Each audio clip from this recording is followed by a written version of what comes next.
በስመ አብ ወወልድ ወመንፈስ ቅዱስ አሐዱ አምላክ። በስመ አብ ወወልድ ወመንፈስ ቅዱስ አሐዱ አምላክ። በስመ አብ ወወልድ ወመንፈስ ቅዱስ አሐዱ አምላክ አሜን። የአባቶቻችን አምላክ የቸርነት ባለቤት ቸሩ እግዚአብሔር ከዚህ ሰዓት ከዚህ ዕለት ያደረሰን ቅዱስ ስሙ የተመሰገነ ይሁን። እንዴት ዋላችሁ? እንዴት ሰነበታችሁ?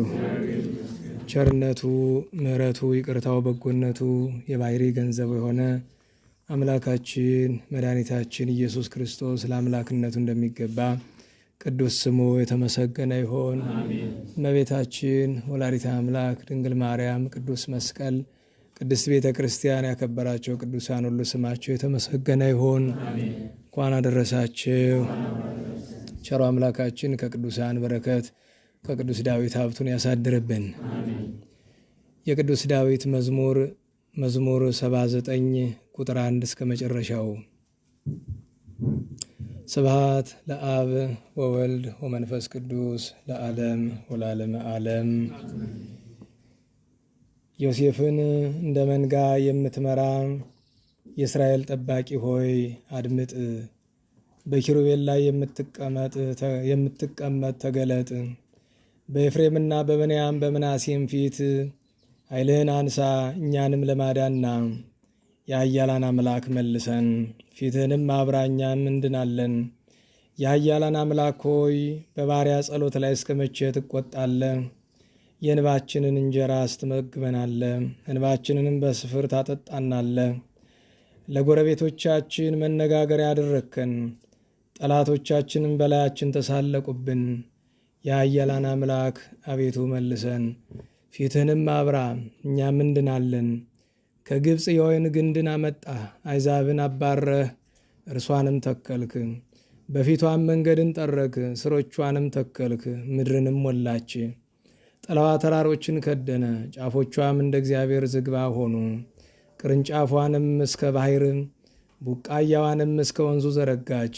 አጥረዋን ስለምን አፈረስክ? መንገድ አላፊም ሁሉ ይበላታል።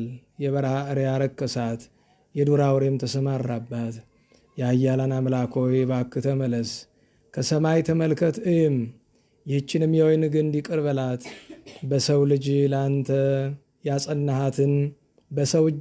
ያጸናሃትን ቀኝ የተከላትን አጽንተህ አነሳሳት። በእሳት ተቃጥላለች ትነቅላማለች፣ ከፊትህ ተግሳጽም የተነሳ ይጠፋሉ። ለአንተ ባጸናው በሰው እጅ ላይ በቀኝ ሰው ላይ እጅ ይሁን። ከአንተ ማንራቅ፣ አድነን፣ ስምህንም እንጠራለን። የኃያላን አምላክ አቤቱ መልሰን፣ ፊትህንም አብራ፣ እኛም እንድናለን። ስብሐት ለአብ ወወልድ ወመንፈስ ቅዱስ ለዓለም ወለዓለመ ዓለም። የአባቶቻችን አምላክ የዳዊት ፈጣሪ ቸሩ እግዚአብሔር ስሙ የተመሰገነ ይሁን። የተመሰገነ ይሁን። እግዚአብሔር ቢፈቅድ በዚሁ ንባብ በ7ኛ ቁጥር ላይ እንነጋገራለን። እግዚአብሔር ያደረበት የመንፈስ ቅዱስ ማደሪያ አባታችን ቅዱስ ዳዊት መንፈስ ቅዱስ በገና መሰንቆ አድርጎት እየተናገረበት ከእርሱ አስቀድሞ ስለነበረ ስለተደረገ ከእርሱ በኋላም ስለሚደረግ ስለሚሆን ነገር ተገልጦለት ሲያስተምር በዚህ ወገን ለመቃብያን በወዲያ ለትሩፋን እነሱን እያዘከረ ሲናገር ኖላዊሆሙ ለእስራኤል አጽመ፣ የእስራኤል እረኛቸው እግዚአብሔር ሆይ አንተ አድምጠን በሚል ጀምሮ ወተሳለቁ ላዕሌነ ጸላእትነ፣ ጠላቶቻችን በእኛ ላይ ተሳለቁብን ይላል ቁጥር 7 ላይና እርሱን እንደ እግዚአብሔር ፈቃድ መነሻ እናደርጋለን። ዝክረ ቅዱስ ዳዊት ነው። የአድዋ ጦርነት የተካሄደበት ቤተ ክርስቲያን ሀገር ጠላትን ያሸነፉበት 130ኛ ዓመት መታሰቢያ ነው። ይህንን ባስመለከተ እንደ እግዚአብሔር ፈቃድ እንናገራለን። ርዕሳችን ወደ መጨረሻ የሚመጣ ይሆናል። እንደ መነሻ እንዲሆነን ቅዱስ ዳዊት ስለምን ይህንን ተናገረው? ኖላዊሆሙ ለእስራኤል አጽም የእስራኤል እረኛ የተባልክ፣ በሌላ አንቀጽ አያንቀላፋም የተባልክ፣ የመንጋው እረኛ የተባልክ አንተ እግዚአብሔር የእስራኤል ፈጣሪ አድምጠን፣ ቸል አትበለን። ዘይርእዮሙ ከመ አባግዓ ዮሴፍ፣ እንደ ዮሴፍ መንጎች የሚጠብቃቸውን ዘይነብር ላዕለ ኪሩቤል አስተርአየ፣ በኪሩቤል ጀርባ የሚኖር አንድም በኪሩቤል አድሮ የሚኖር እግዚአብሔር በረድኤት ተገለጠ ለጊዜው ለፍጻሜው ቢሉ ከእመቤታችን ከድንግል ማርያም ከሥጋዋ ሥጋ ከነፍሷ ነፍስ ነስቶ ሰው ሆነ ተገለጠ ይላል። ከዚያ ቀጥሎ አንስ ኃይለከ፣ አቤቱ ኃይልህን አንሳ። ኃይልህን አንሳ ሲል ምን ሊል ነው ቢሉ ለማዳን ፈቃድ ይሁን ትረዳን ዘንድ ፍቀድ ሲል ነው። እግዚአብሔር ማንሳት ማስቀመጥ መሄድ መምጣት የለበትም፣ በሰው አማርኛ ነው። ወንድሃን፣ አንተ እንዲያደረክ እንደሆነ እኛ እንድናለን፣ አንድም እንድንድን ኃይልህን አንሳ እያለ ይለምነዋል። ለምንድን ነው ቅዱስ ዳዊት ግዛት ሰፍቶለት ጠላት ተፍቶለት ሁሉ ተሰጥቶት እያለ አድነን የሚለው ከማን ነው ቢሉ ለጊዜው ለራሱ አይደለም፣ መቃብያንን ትሩፋንን እያሰበ ይህንን ይናገራል። መቃብያን ትሩፋን የደረሰባቸው መከራ ስላለ፣ ለፍጻሜው ግን አንስ ኃይለከ ብሎ የሚለው አንድያ ልጅህን መድኃኒታችንን ላክልን እና ከሞት ቁራኝነት ከዲያብሎስ ዳኝነት ከፍዳ ከመርገም አድነን እያለ በሐዘን ይለምነዋል። ይሄውም አልቀረ፣ ልመናውን ተቀብሎ አምላክ ሰው ሆኖ አድኖታል። በብሉይ ኪዳን የነበሩትን ሁሉም አድኗቸዋል። ታዲያ እስራኤላውያን በጣም አስቸጋሪ ሰዎች ናቸው፣ ድሮም አሁንም። ታስታውሱ እንደሆነ ከ3 ቀን በፊት ዓርብ ዕለት ስንማር ችግር ነበረ፣ ዳርዳር እያለ ነው ለጦርነት ብዬ ነበር አይደለም? በማግስቱ ተጀመረ። አሁን እንደምታዩት መካከለኛው ምስራቅ ችግር ውስጥ ነው ያለው። መሰረታዊ ነገር እኛ ከኢራን ጉዳይ ከእስራኤልም ጉዳይ የሚቀድም ነገር አለ። መቼም ሰው የራሱ ቁስል እያለ ሌላው ሰው ቁስል ለማከም አይሄድም። እኛ ወገኖቻችን ክርስቲያን ስለሆኑ ማይተብ ስላሰሩ ብቻ በየቀኑ ይገደላሉ። ግድያም አይነት ሞትም ጎዳና አለው። ወፍናው ይሁን ለሞት እግዚአብሔር ውእቱ ይላል ቅዱስ ዳዊት። ሞትም ጎዳና አለው፣ ሞትም አይነት አለው። ኃጥአን ዘረዎሙ ዝርወተ ከመ እንተ ይዘሩ መሬተ ይላል አንድ ደራሲ። ክርስቲያኖችን በየዘመኑ የተነሱ አረማውያን እንደ ትቢያ እየበተኑ አባት ከእናት ልጅ ከወላጅ ወንድም ከእህት ባል ከሚስት እየለዩ አንዱን በሞት ይሸኙታል፣ አንዱን በስደት ያሰናብቱታል። ዘንድሮ ግን የመጣብን ነገር ሌላ ነው። የሚያሳዝነው ነገር እረኛ የሌለው መንጋ፣ ባለቤት የሌለው ዕቃ አስቸጋሪ ነው። የኔ ባይ የሌለው ለምሳሌ ፈረስ ታውቃላችሁ አይደለም? የጋሪ ፈረስ ሲሰራ ኑሮ ይደክመዋል አይደል? ደክመዋል፣ ይቆስላል አይደል? ያን ጊዜ ባለቤቱ አገልግሎኛል ልጥቀመው ላብላው ላጠጣው አይልም። ሰው አረመኔ አይደል? አውጥቶ ይጥለዋል። ሲጥለው ደግሞ እንዳይመለስ አረቆ ነው የሚጥለው። ያ እንደዛ ማለት ነው። በዚህ ዘመን ያለን አብዛኞቻችን ኦርቶዶክሳን እንደዛ ነን። አስራታችን አውጥተን በኩራታችን ሰተን የበሉ የጠጡ አውጥቶ ጥለውናል። ባለቤት የሌለን እንደዚያ ሰርቶ አገልግሎ በዚህ ዘመን ምዕመኑ ነው። በነገራችሁ ላይ አነሰም በዛም ለቤተክርስቲያን ድቃቂ ሳንቲም የማይወረውር ኦርቶዶክሳዊ አለ የለም። ያገኛትን ነገር ይጠላል አይደል? ያገኛትን ነገር ከድህነቱ እና እኛ እንዲህ ያለ ችግር እያለብን ስለ ኢራን ግን እኛ እዚህ ችግር ስላለብን መካከለኛው ምስራቅ ያለው ነገር አይመለከተንም ግን ማለት አንችልም። ለምን ገጠር የባላገር ቤት ብትሄዱ ከወንዝ ማዶ ጎጆ ሲቃጠል ቢያዩ ከወንዝ ወዲህ ያሉት ለማጥፋት ይሄዳሉ። ለምን? እሳት ወንዝ ማለፍ ይችላል? አይችልም። ነገር ግን እሳቱን የሚያመጣው ምንድን ነው? ነፋስ ነው። ቀን ይወስዳል እንጂ ያቺ እሳት እዚህ ትመጣለች ነው።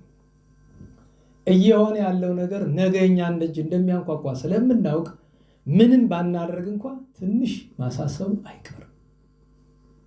ለምን ብትሉት በቀደም እንዳልኳችሁ ስለ አዲሱ የዓለም አስተዳደር ስንነጋገር አጋንንትን ለማስመለክ ስለሚያስቡ የዓለም መንግስታት ስንነጋገር አንድ ነገር ብንናል።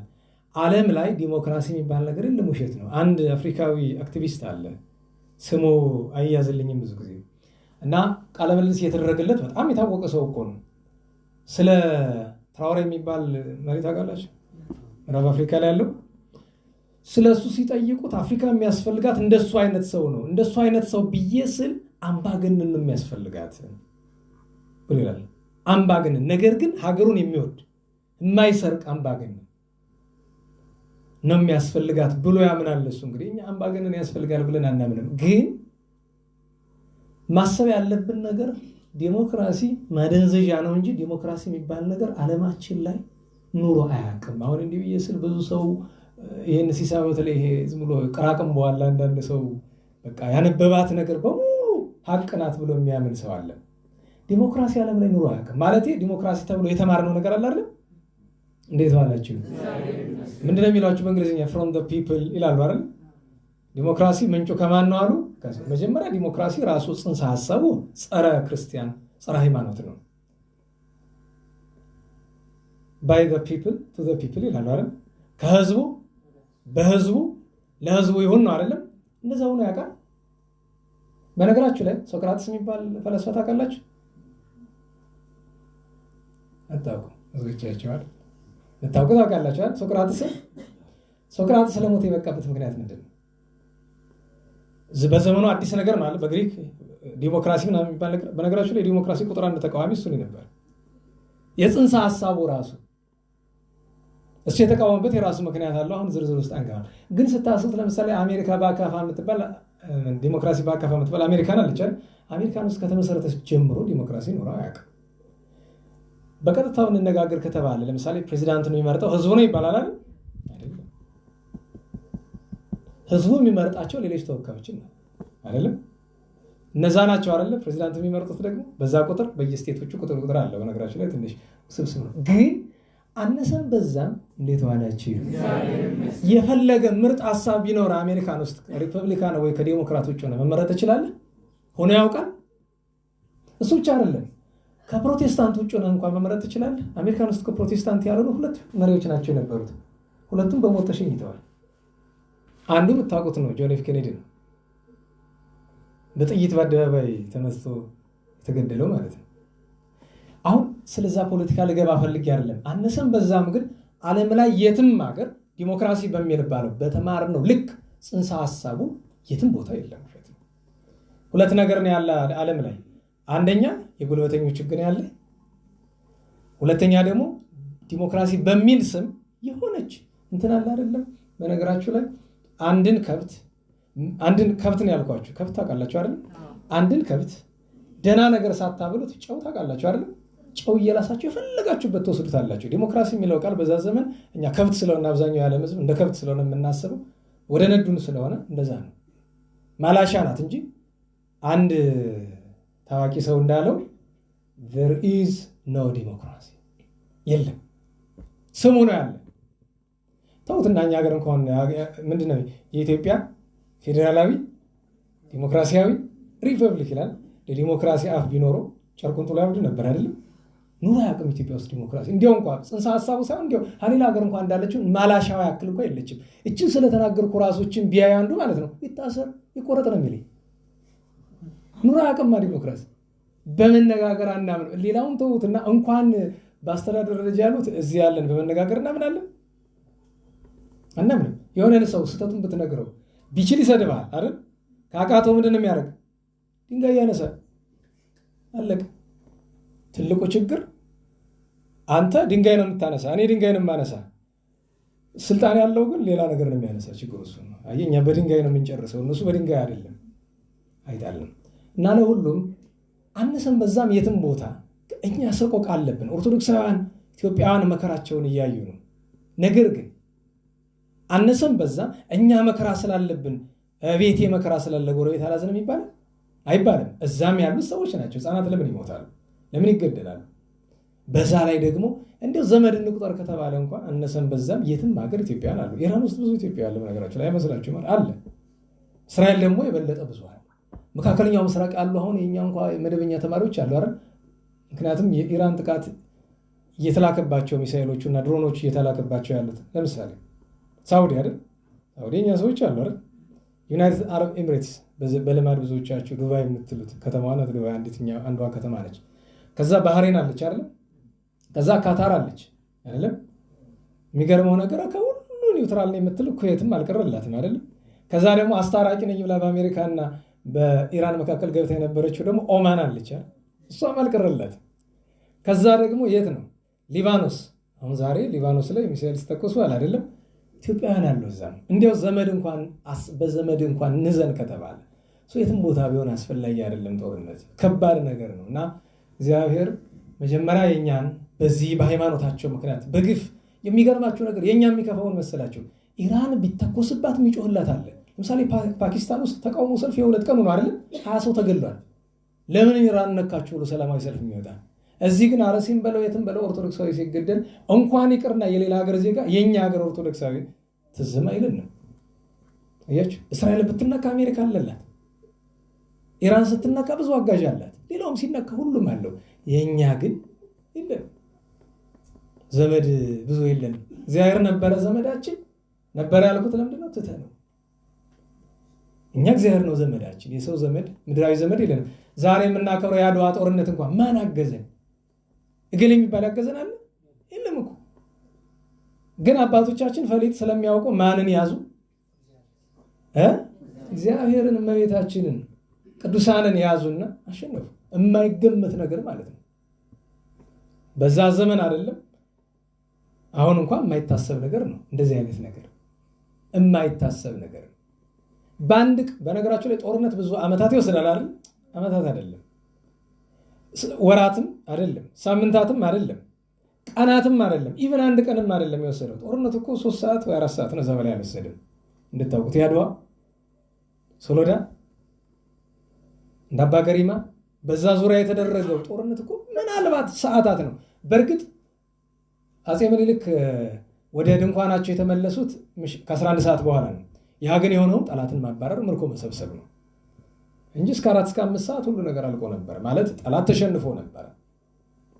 እና መሰረታዊው ነገር ለእኛም እግዚአብሔር ይድረስልን፣ ለሌሎችም እግዚአብሔር ይድረስላቸው።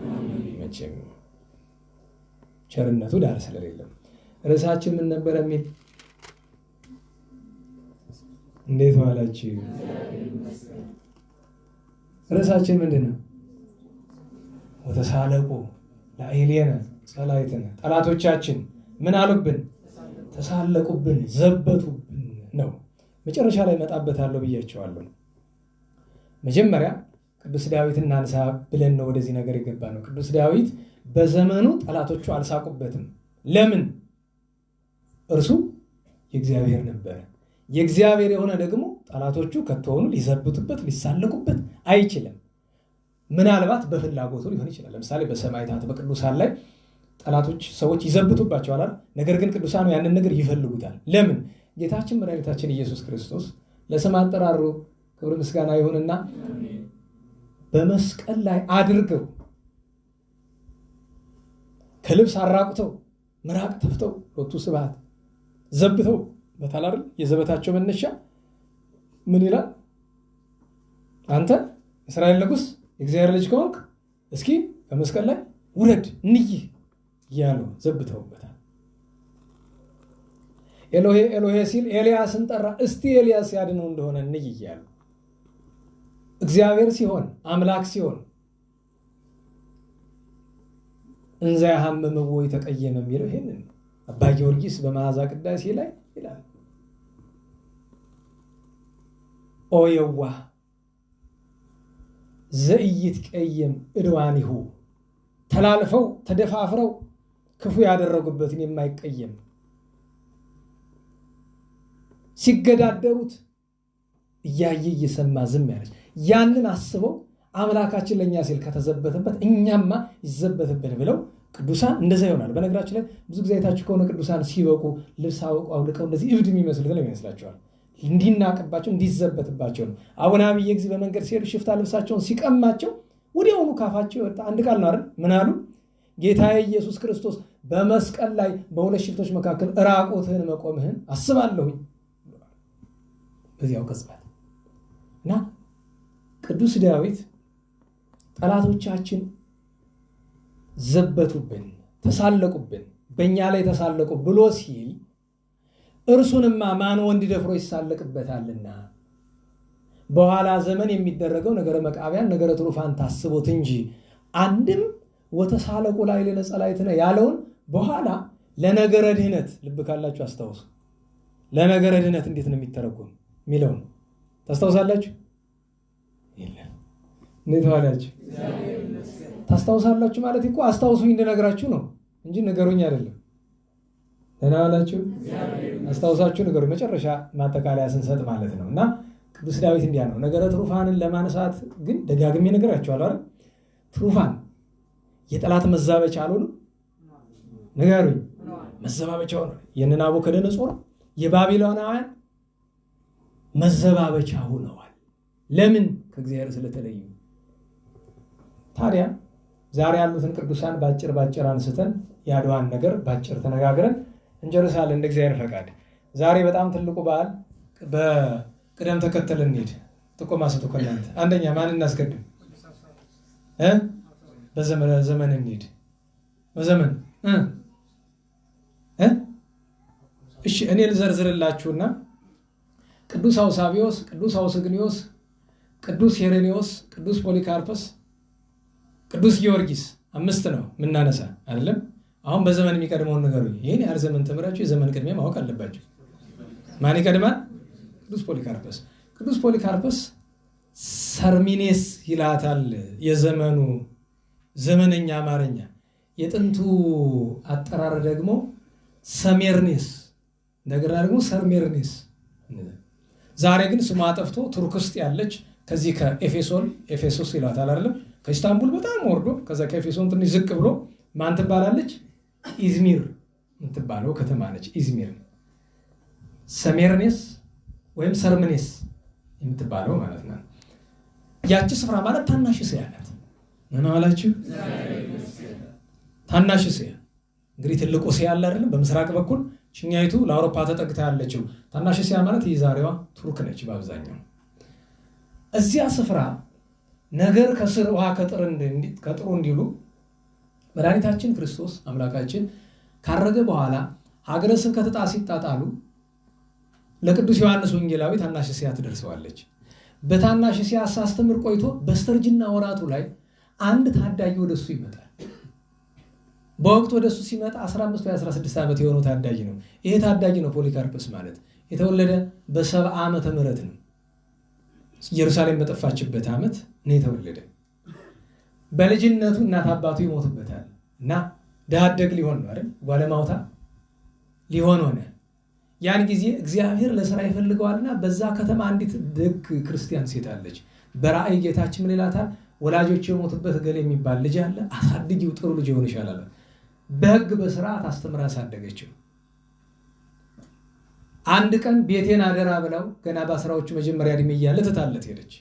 አንድ ቦታ ደርሳ ልትመጣ ተመልሳ ስትመጣ አንድ ነገረ ሰሪ ጠብቅና ጉዱ ነሻል ይለታል። ምንድን ነው? ቤቴን ጠብቅልኝ ያልሽው ታዳጊው ፖሊካርፐስ አንዲት ሰባራ ነገር ሳያስቀር ሀብትን በጣም ሀብታም ናት። ሀብት ንብረትሽን ለድሃ አካፍሎ ባዶ ቤት ነው የምታገኝ ይላታል። ተናደደች በጣም። ወርቅ ላበደረ ጠጠረ ይላል አይደል? አበሻ ላበደረ አፈር ይላል። ተበሳጭታ ሄዳ ከበር ላይ ስትደርስ ለምን እንደዚህ ያደረክ ብላ ተቆጣችው። ምን አላት? እንደዚህ አይ ቤት ገብተሽ ብንነጋገር አይሻልም? ብትገባ ምንድነው የምትል? በዚህ አማርኛ ጥቅ ብሎ ሞልቶ በደንብ ጠቅላላ እንዳለ ግራ ገብቷት ያኛውን አምጡልኝ ግረፉልኝ ብላ ልታስገርፉ ስትል ተይ ብሎ ገለገለ ፖሊካርፐስ። ለምን አልዋሸም? ነገር ስርዓቱ ጥሩም ባይሆን አልዋሸም። ማው አድርጌያለሁ እናሳ አለች። እንግዲህ እግዚአብሔር ያውቃል ቀሪው። አይ አንተማ ለኔ አትገባኝም ብላ በወቅቱ ለነበረው የሰርሜርኔስ ወይም የሰርምኔስ ጳጳስ ሰጠችው አሳልፋ። ያ ጳጳስ ደግሞ የወልደ ነጎድጓድ ዮሐንስ ደቀ መዝሙር ነው።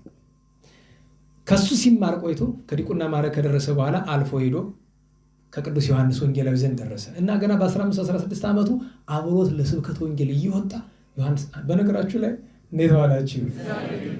በቤተክርስቲያን ታሪክ ውስጥ ከፍተኛ ማዕረግ የነበራቸው ሐዋርያውያን አበው የሚባሉት ከደሃርቶቹ ማለት ነው ቅዱስ አግናጤዎስና ቅዱስ ፖሊካርፐስ ናቸው። ቅዱስ አግናጤዎስ ለየት የሚልበት ምክንያት ምንድን ነው? ከሁሉም ሐዋርያት ጋር ስላገለገለ እና ደግሞ ዮሐንስ ወንጌላዊ ደቀ መዝሙር ስለሆነ። በጣም ለየት የሚያደርገው ግን ሕፃኑንም ቢሆን የ2 ዓመት ታዳጊ ጌታችንን ባይኑ ስላየ፣ ይሄ ለየት ያለ ማዕረግ ነው። በነገራችሁ ላይ ጌታን ማግኘት ስለማይቻል ደግሞ ከዚያ በኋላ ሐዋርያትን ያዩ እድለኞች ነበሩ። ለየት ያለ እድለኛ የሚባሉ ደግሞ ከወልደ ነጎድጓድ ጋር የነበሩት ናቸው እና ቅዱስ ፖሊካርፐስን በኋላ ከየትም ዓለም የሚመጡ ክርስቲያኖች ከሱ ነው መማር የሚፈልጉ። ለምን?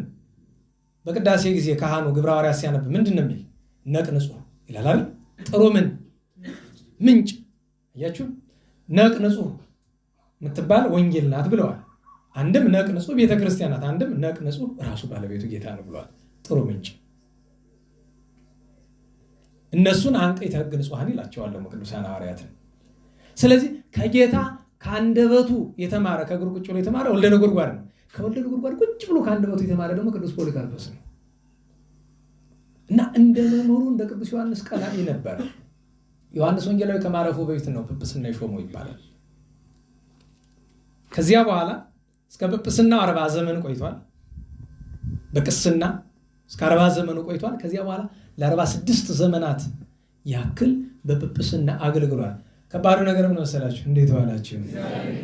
ቅዱስ ፖሊካርፐስ እጅግ የተመሰገነ ሐዋርያ ነው። የማይፈራ ነው። መምህሩን የሚመስል ነው። ዮሐንስ ወንጌላዊ የሚመስል ነው። በምን ይመስለዋል? በንጽህና በድንግልና። በምን ይመስለዋል? በቅንዓት መንፈሳዊ።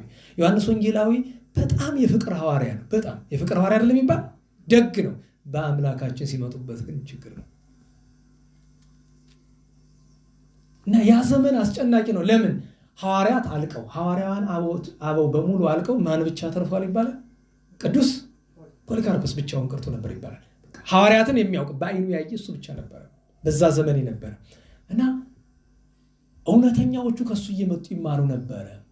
ትልቁ ችግር የነበረው ከመናፍቃን ጋር የገባበት በተለይ በ130ዎቹ በ140ዎቹ እና በ150ዎቹ እሱ ከማረፉ በፊት ብዙ ይሄ ግኖስቲኮች ሲባል ትሰማላችሁ እና አላችሁ ዱዋሊስትስ የሚሏቸው የምንታዊ ትምህርት አስተማሪዎች። እንግዲህ ዱዋሊስትስ ወይም እነዚህ ምንታዊ ትምህርት የሚያስተምሩ ግኖስቲኮች የሚባሉት ምንድናቸው ካላችሁ ወደ ክርስትና ይመጣሉ።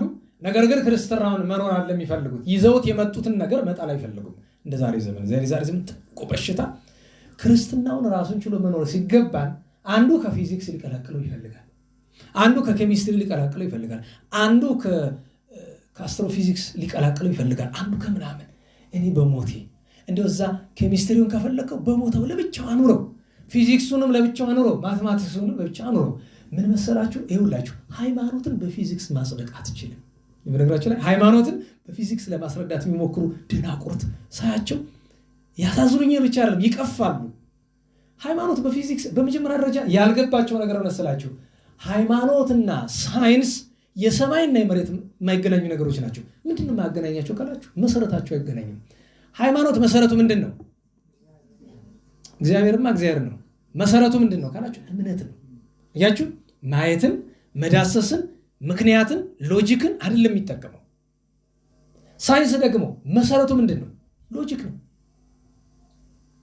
ሃይማኖት በሎጂክ የሚለካ ነገር አይደለም። ነገራችሁ ላይ እንዴት ዋላችሁ? ለምሳሌ ከኔ በስተቀኝ ምን ይታያችኋል? እዚህ ላይ አታች አይደለም፣ እዚህ ከፍ ነው። እዚህ ላይ ምን ይታያችኋል? የኔ እጅ ራስ። እዚህ ዳቦ ላይ ምን ይታያል ሲለው ዳቦ ነው ነው። በጣም ዝርዝር እንዳልገባ ደግሞ ሌላ ነው የምትሉኝ እናንተ ልተሆነ ሁሉ። እሺ የዚህን ምሳሌ ልተሆነ ለምሳሌ ቤተክርስቲያን ውስጥ ቅዱሳን መላእክት አሉ የሉም? ንገሩኝ እስኪ በሳይንስ አስረዳኝ። በፈለግከው ሎጂክ አስረዳኝ። ትችላለህ? ትችላለህ ወይ? አትችልም። ለምን? ሃይማኖት በእምነት በምግባር በቅድስና እግዚአብሔር የሚሰጥህ ነገር ነው እንጂ አንተ ተመራምረህ ልታገኘው የምትችለው ነገር አይደለም። ለዛ ነው በዚህ ዘመን እንኳን ዘመናዊው ነገር አልኳችሁ ወንጌል ተምረው እንኳን ወንጌል የማይረዳቸው ብሉይ ሐዲስ ማየተም ይዘው የማይገባቸው ሰዎች እልፍ ናቸው። ቃሉን ይዘውታል፣ በውስጥ ያለችውን ምስጢር ግን ለመረዳታቸው። ምስጢር ማለት ቃሉን አይደለም ሕይወትነቷን። ወንጌል ውስጧ ላይ ብዙ ነገር አላት። ከነዚህ ሁሉ ግን መጨረሻ ሰባተኛው ነገር ሕይወትነቷ ነው ይባላል አይደል? ወንጌል አባቶቻችን ምን አሉ? ጥሬ ዘር ናት ይላሉ አይደል? ጥሬ ዘር አላት አይደል? ትርጉም አላት፣ ሀተታ አላት አይደል? ታሪክ አላት፣ ትርጉም አላት አይደል? እዚያ ምስጢር አላት፣ መጨረሻ ምን አላት? ሕይወት አላት። ሰው ሁሉም ተረድቶ ሕይወቱን ካልተረዳ ወንጌልን ምድራዊ ነገር አደረጋት ማለት ነው። ሕይወቱ ላይ ካልደረሰ ሕይወቱ ላይ የደረሰ ደግሞ 0.ምናምን% ብቻ ነው በዚህ ዘመን 0.ምናምን%። አልገባንም። አቧቦ መባል ነው መፈልግ ነው። እንዴት ብሉይ ስንት መከራዬን አይቼ እንደዛ አይደል እንታ መከራዬን አይቼ ስንት ብሉይ ተምሬ አዲስ ተምሬ ምን አገባኝ ደንቆሮ አላልኩ ብያለሁ። እውነቴን ነው። እንዲህ ያለው ሰው ደንቆሮ የሚባል እውነት ወንጌል ብትገባው ሲነገረው ምንድነው ማለት ያለበት? እውነት እኮ ነው አልገባኝም ነው አይደል? እውነቴን ነው። እዚህ በፊት ነግሬያችኋለሁ አይደለም? የእንታ በጽሐን በጣም ከማከብርበት ምክንያት አንዱ የአራት ጉባኤ መምህር ሆነው ተመርቀው የሆነ ጥያቄ ጠይቋቸው አላውቀውም ማለት ምንም መሰቀቅ አልነበረባቸው። አላውቀውም። በነገራችሁ ላይ ከእሳቸው ትምህርት ውስጥ ያለ ነገር አይደለም። ከአራት ጉባኤያት ያለ ሳይሆን የሃይማኖት ጉዳይ ሆኖ ግን ሁሉ ነገር አራት ጉባኤ ውስጥ አይገኝም መቼም እንደምታውቁት። አንገታችሁን ነቀነቃችሁ አራት ጉባኤ ታውቃላችሁ እንደ እሳቸው ይበሉኝ እንጂ ከተማሩት ትምህርት ቢሆን ሊያስነቅፍ ይችላል። ግን ከዛ ውስጥ አይደለም ነገሩ። ግን መንፈሳዊ ነገር ነው። ደግሞ ምን አሉ? አደራህን ካገኘው እንድትነግረኝ ብለዋልና እንዴት ነው ግን አራት ጉባኤ ማለት እንደው እናውቃለሁ ምን ብለው አይሰጉም? አላውቅም ሲሉ ኧረ ወንድሜ ሰው እኮ ነኝ ስንቱን አውቃለሁ። ማላውቀውንማ መልሱ ምንድን ነው? አላውቀውም ነው።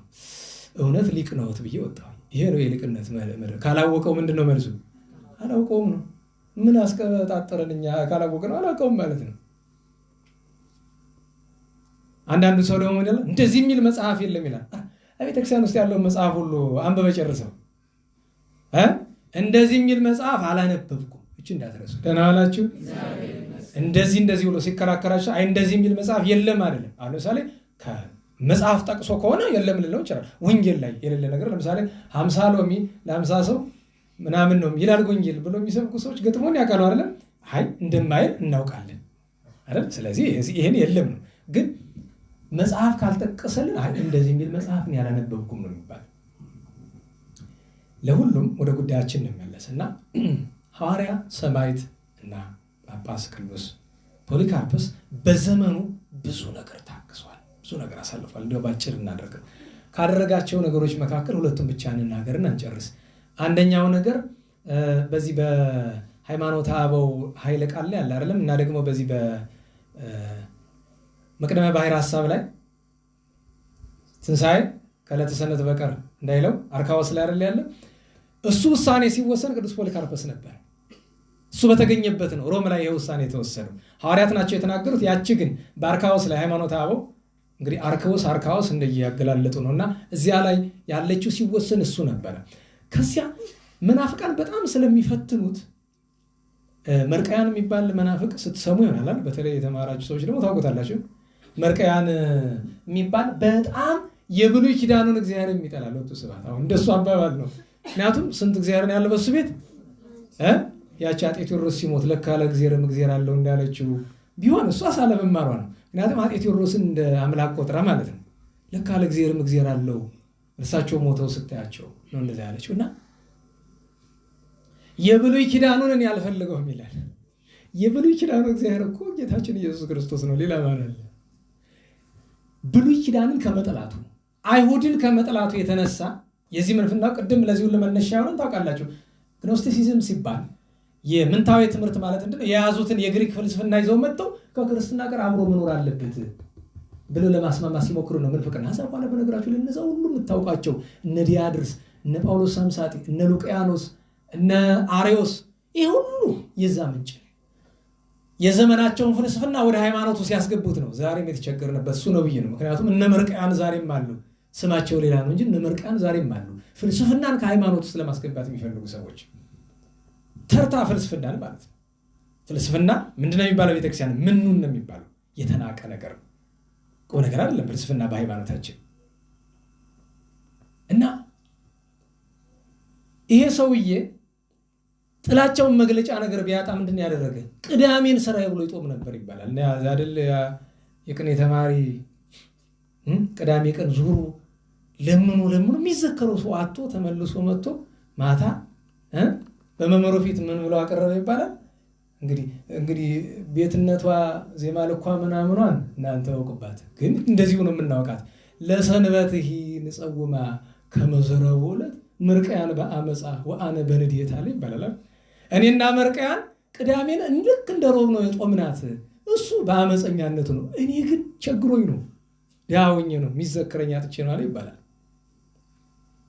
እና አንድ ቀን መርቅያን ተማሪዎቹን መቼስ ክፉም ተከታይ ያለው አይደል? እንዲያውም ብዙ ተከታይ ክፉ ነው ያለው አይደል? ቅዱስ ፖሊካርፖስ ደግሞ ደቀ መዛሙርት ሲሄዱ መንገድ ላይ ተገናኙና ሰላም ሳይለው አለፈ። ለምን? ዮሐንስ ወልደ ነጎድጓድ ደቀ መዝሙር ነው። ምን አለ ዮሐንስ ወንጌላዊ በሁለተኛው ዮሐንስ ላይ ወባሃይ ጥቀ ይተበልወሙ መናፍቃን ስታገኙ ምን አትበሉ አለ? ሰላም አትበሉ እኮ ይላል መጽሐፍ። አትሙረጥረጥ፣ ኮምፕሮማይዝ አደርጋለሁ አትበል። ይሄ ኮምፕሮማይዝን ተረጎምንልህ። ወዲያ አትበል፣ ሚዲየተር ነኝ አትበል። በሃይማኖት ጉዳይ ሚዲየት ማድረግ የለም። የቸገረን እኮ እሱ ነው። ከዛ ፖሊካርፐስ አላወከኝም ብሎ ሲሉ አውቃለሁ እንጂ አንተ የሰይጣን የበኩር ልጅ አይደለህ፣ ሰው ፊት ማለት ነው። ታዲያ ትሰማና ፖሊካርፐስ ተሳደበ ትላለህ። እሰይ ደግ አደረገ። እንደዛ የሚባሉ ሰዎች አሉ። በነገራችሁ ላይ ከቅዱስ ዮሐንስ የተማሪዎች አሉ። ለምሳሌ ቅዱስ ጳውሎስ በግብረ ሐዋርያት ምዕራፍ 13 ላይ ምን አለ?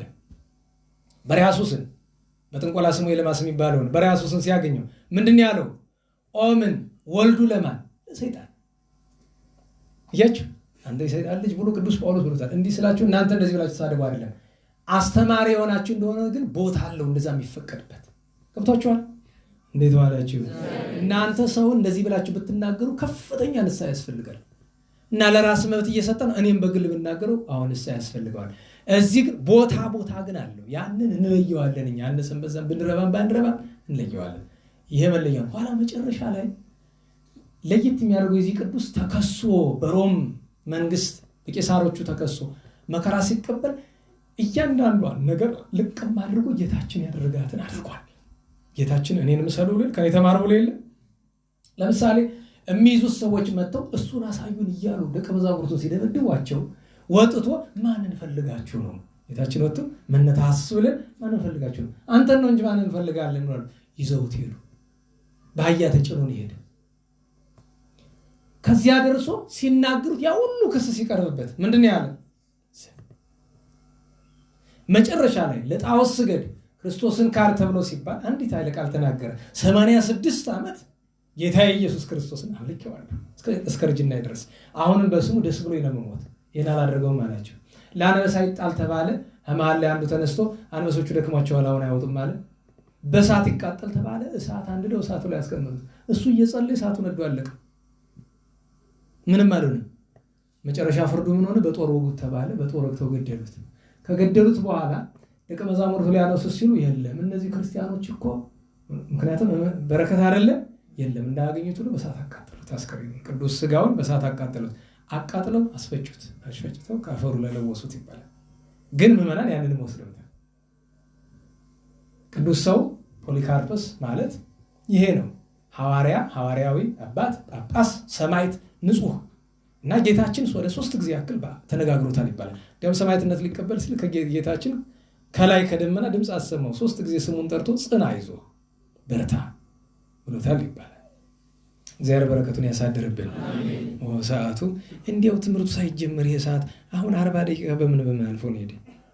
ረቸሩ መድኃኒዓለም። እሺ እንቀጥል። አዎ አትር ዜት ይቀርልሃል። ሁለተኛ አምጣ። ቀጥሎ ማንን እናንሳ? ሄሬኔዎስ።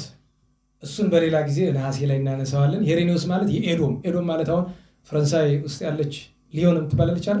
የእሷ ጳጳስ የነበረ የቅዱስ ፖሊካርፐስ ደቀ መዝሙር የነበረ ነው አይደል? በሃይማኖተ አበው ድንቅ አባባል አለ። ይቤ ቅዱስ ሄሬኔዎስ ምንድነው የሚለው? ኤጲስቆጶስ ዘኤዶም ረድኦሙ ወተላዊ ሆሙ ለሐዋርያት። እንደዚህ የሚለው የማን ተከታይ ስለሆነ ነው? የቅዱስ ፖሊካርፐስ። ኋላ ጥቅስ ናት። በጣም እንደው ሰባኪ እዚህ እሳቸው አንድ ብቻ ነው ያሉኝ፣ ሌላ ቢኖር በጣም ኃይለኛ ጥቅስ ናት። የመጀመሪያው ቅዱስ ሄሬኔዎስ። በነገራችሁ ላይ የጥንቷ ቤተክርስቲያን የምታስተምረው ትምህርት 100% ዛሬ የኢትዮጵያ ኦርቶዶክስ ተዋሕዶ ቤተክርስቲያን የምታስተምረው መሆኑን ማወቅ ከፈለጋችሁ የቅዱስ አግናጢዮስን፣ የቅዱስ ፖሊካርፐስና የቅዱስ ሄሬኔዎስ እነዚህ ማለት እንግዲህ ከጌታ ዕርገት ከጥቂት ዘመናት በኋላ የነበሩ ሐዋርያትን በአካል ያዩ ቅዱሳን ናቸው አይደል? ትምህርታቸውን ተመልከቱ። ምን አለ? ኦሪት ወነቢያት ወንጌል ሰበኩ በክርስቶስ ከመውቱ ተወልደ እምድንግል። ኦሪትም ነቢያትም ወንጌልም ስለማን ነው የሚናገሩት? ስለ ክርስቶስ መድኃኒታችን ከማን እንደተወለደ ከድንግል እመቤታችን ማርያም። ሄሬኔዎስ ማለት ይሄ ነው። ሰማዕት ነው። እሱም በኋላ ቅዱስ ፖሊካርፐስ ከተሰዋ ከ40 ምናምን ዓመት በኋላ እሱም ተሰውቷል፣ ሰማዕትነት ተቀብሏል። እሺ ቀጥሎ በጊዜ ተከተል ከሆነ ቅዱስ ጊዮርጊስን የሚመጣ ግን ጊዮርጊስን ወደኋላ እናቆይና ቅዱስ አውሳቢዮስን ነው። አውሳቢዮስ ሲባል በዚህ ስም የሚጠሩ ብዙ ክፉዎችም አሉ፣ ደግሞ በጎዎችም አሉ። እንዴት ዋላችሁ? አውሳቢዮስ ብለው ዘቂሳርያ ካሏችሁ መናፍቅ ነው። እንደ የለዩ ደህና ዋላችሁ። አውሳቢዮስ ዘቂሳርያ መናፍቅ ነው። አውሳቢዮስ ዘኒቆምዲያም መናፍቅ ነው። አውሳቢዮስ መተርጎመ መጻሕፍት ካሏችሁ ቅዱስ ሊቅ ነው። ትርጓሜው ከአሞኒዮስ ጋር ነው። በነገራችሁ ላይ አውሳቢዮስ በትሩፋት አሞኒዮስ ይሄ ወንጌል ላይ የምናውቀው አሞኒዮስ ታውቃላችሁ። ጳጳስ ሊያደርጉት ቢፈልጉ እምቢ ብሎ ጆሮን ቆርጦ ይጣለው ማለት። ለምን ጆሮ የተቆረጠ ምንድን ነው የሚባል? ሰው ጆሮ ሲቆረጥ ምንድን ነው? እስቲ ጎበዝ አምጣ። ጆሮ ሲቆረጥ ሰው ምን ይባላል? ምን የለም ባሪያ ይባላል። የተሸጠ ማለት ነው። ጆሮ ሲቆረጥ እኮ እንደዛ ነው። አንድ ሰው ጆሮ ማለት ይሄ ሙሉ ሙጥጥ እንዳይመስላችሁ እዚች ላይ ትቆረጣለች። ውሻ ጆሮ ሲቆረጥ አላያችሁም? እንደዚህ ድሮ ነው የምላችሁ። ዛሬ ባሪያ አለ ወይ? እንግዲህ ሁላችንም የእግዚአብሔር ባርነት ብናገኝ ደስ ይለናል። ሰው የሰው ባሪያ ግን አይሆንም፣ መቼም አስፈላጊ አይሆንም። እና አውሳቢዮስ ይሄኛው ቅዱስ አውሳቢዮስ እንግዲህ አውሳቢዮስ ዘአንጾኪያ ካለ የዛሬው ሰማዕት ነው።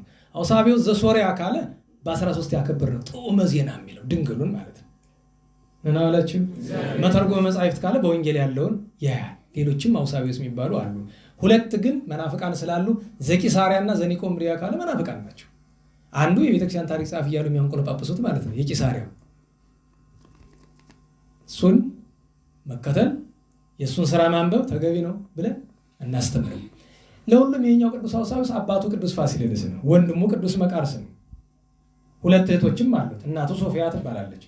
በሕግ በስርዓት አድርጎ ዲዮቅልጥያኖስ በካደበት ወራት ከሮም መንግስት ታላላቅ የሰራዊት አለቆች የፋርስን፣ የቁዝን፣ የአራምን ሰራዊት እምሽክ ከሚያደርጉት የሰራዊት አለቆች መካከል አንደኛው ቅዱስ አውሳቢዮስ ነው። በጦርነት እያለ ቅዱስ ሚካኤል የተነጋገረው ተመልሶ ሲመጣ ዲዮቅልጥያኖስን ሊያጠፋው ጫፍ ደርሶ ነበር። ሰውኛውን ብናስበው ምን አለ ቢያጠፋው ኑሮ ያሰኛል አይደለም? ግን በዘመነ ዲዮቅልጥያኖስ ቤተክርስቲያን ብዙ ጉዳት የደረሰባትን ያክል ደግሞ ብዙ ቅዱሳን እንዲወለዱ ምክንያት ሆኗል ዘመኑ። ሰውየው ሳይሆን ዘመኑ። እና ቅዱስ አውሳቢዮስ ተይዞ ተገርፎ በሳት ተቃጥሎ ሕዋሳቱ ተቆራርጦ ከዚያ መከራው ሲበዛበት ቅዱስ ሚካኤል ይዞት ወጥቶ ወደ ሰማይ ገነትን አሳየው ይላሉ አባቶቻችን። ደስ ብሎት መጥቶ መጨረሻ ላይ ቅፍጥ በምትባል የግብፅ አውራጃ ሰማዕትነት ተቀብሏል። እግዚአብሔር በረከቱን ያሳድርብን። ሌላኛው ቅዱስ አውስግኒዮስ ነው። አውስግኒዮስ ማለት ምስራቃዊ ቴዎድሮስ። ምስራቃዊ ቴዎድሮስን ታውቃላችሁ አይደል? ዘቴዎድሮስ ቅንዋተ ሲባል አልሰማችሁ? ወዘገላውዲዮስ ርግዘተ ዘፊቅጦር ይገባችኋል ነው ወይስ ለእናንተ እንኳን ለተማራችሁ ይገባችኋል? እሺ ዘቴዎድሮስ ቅንዋተ አምጣ እስቲ አማርኛ ጎበዝ።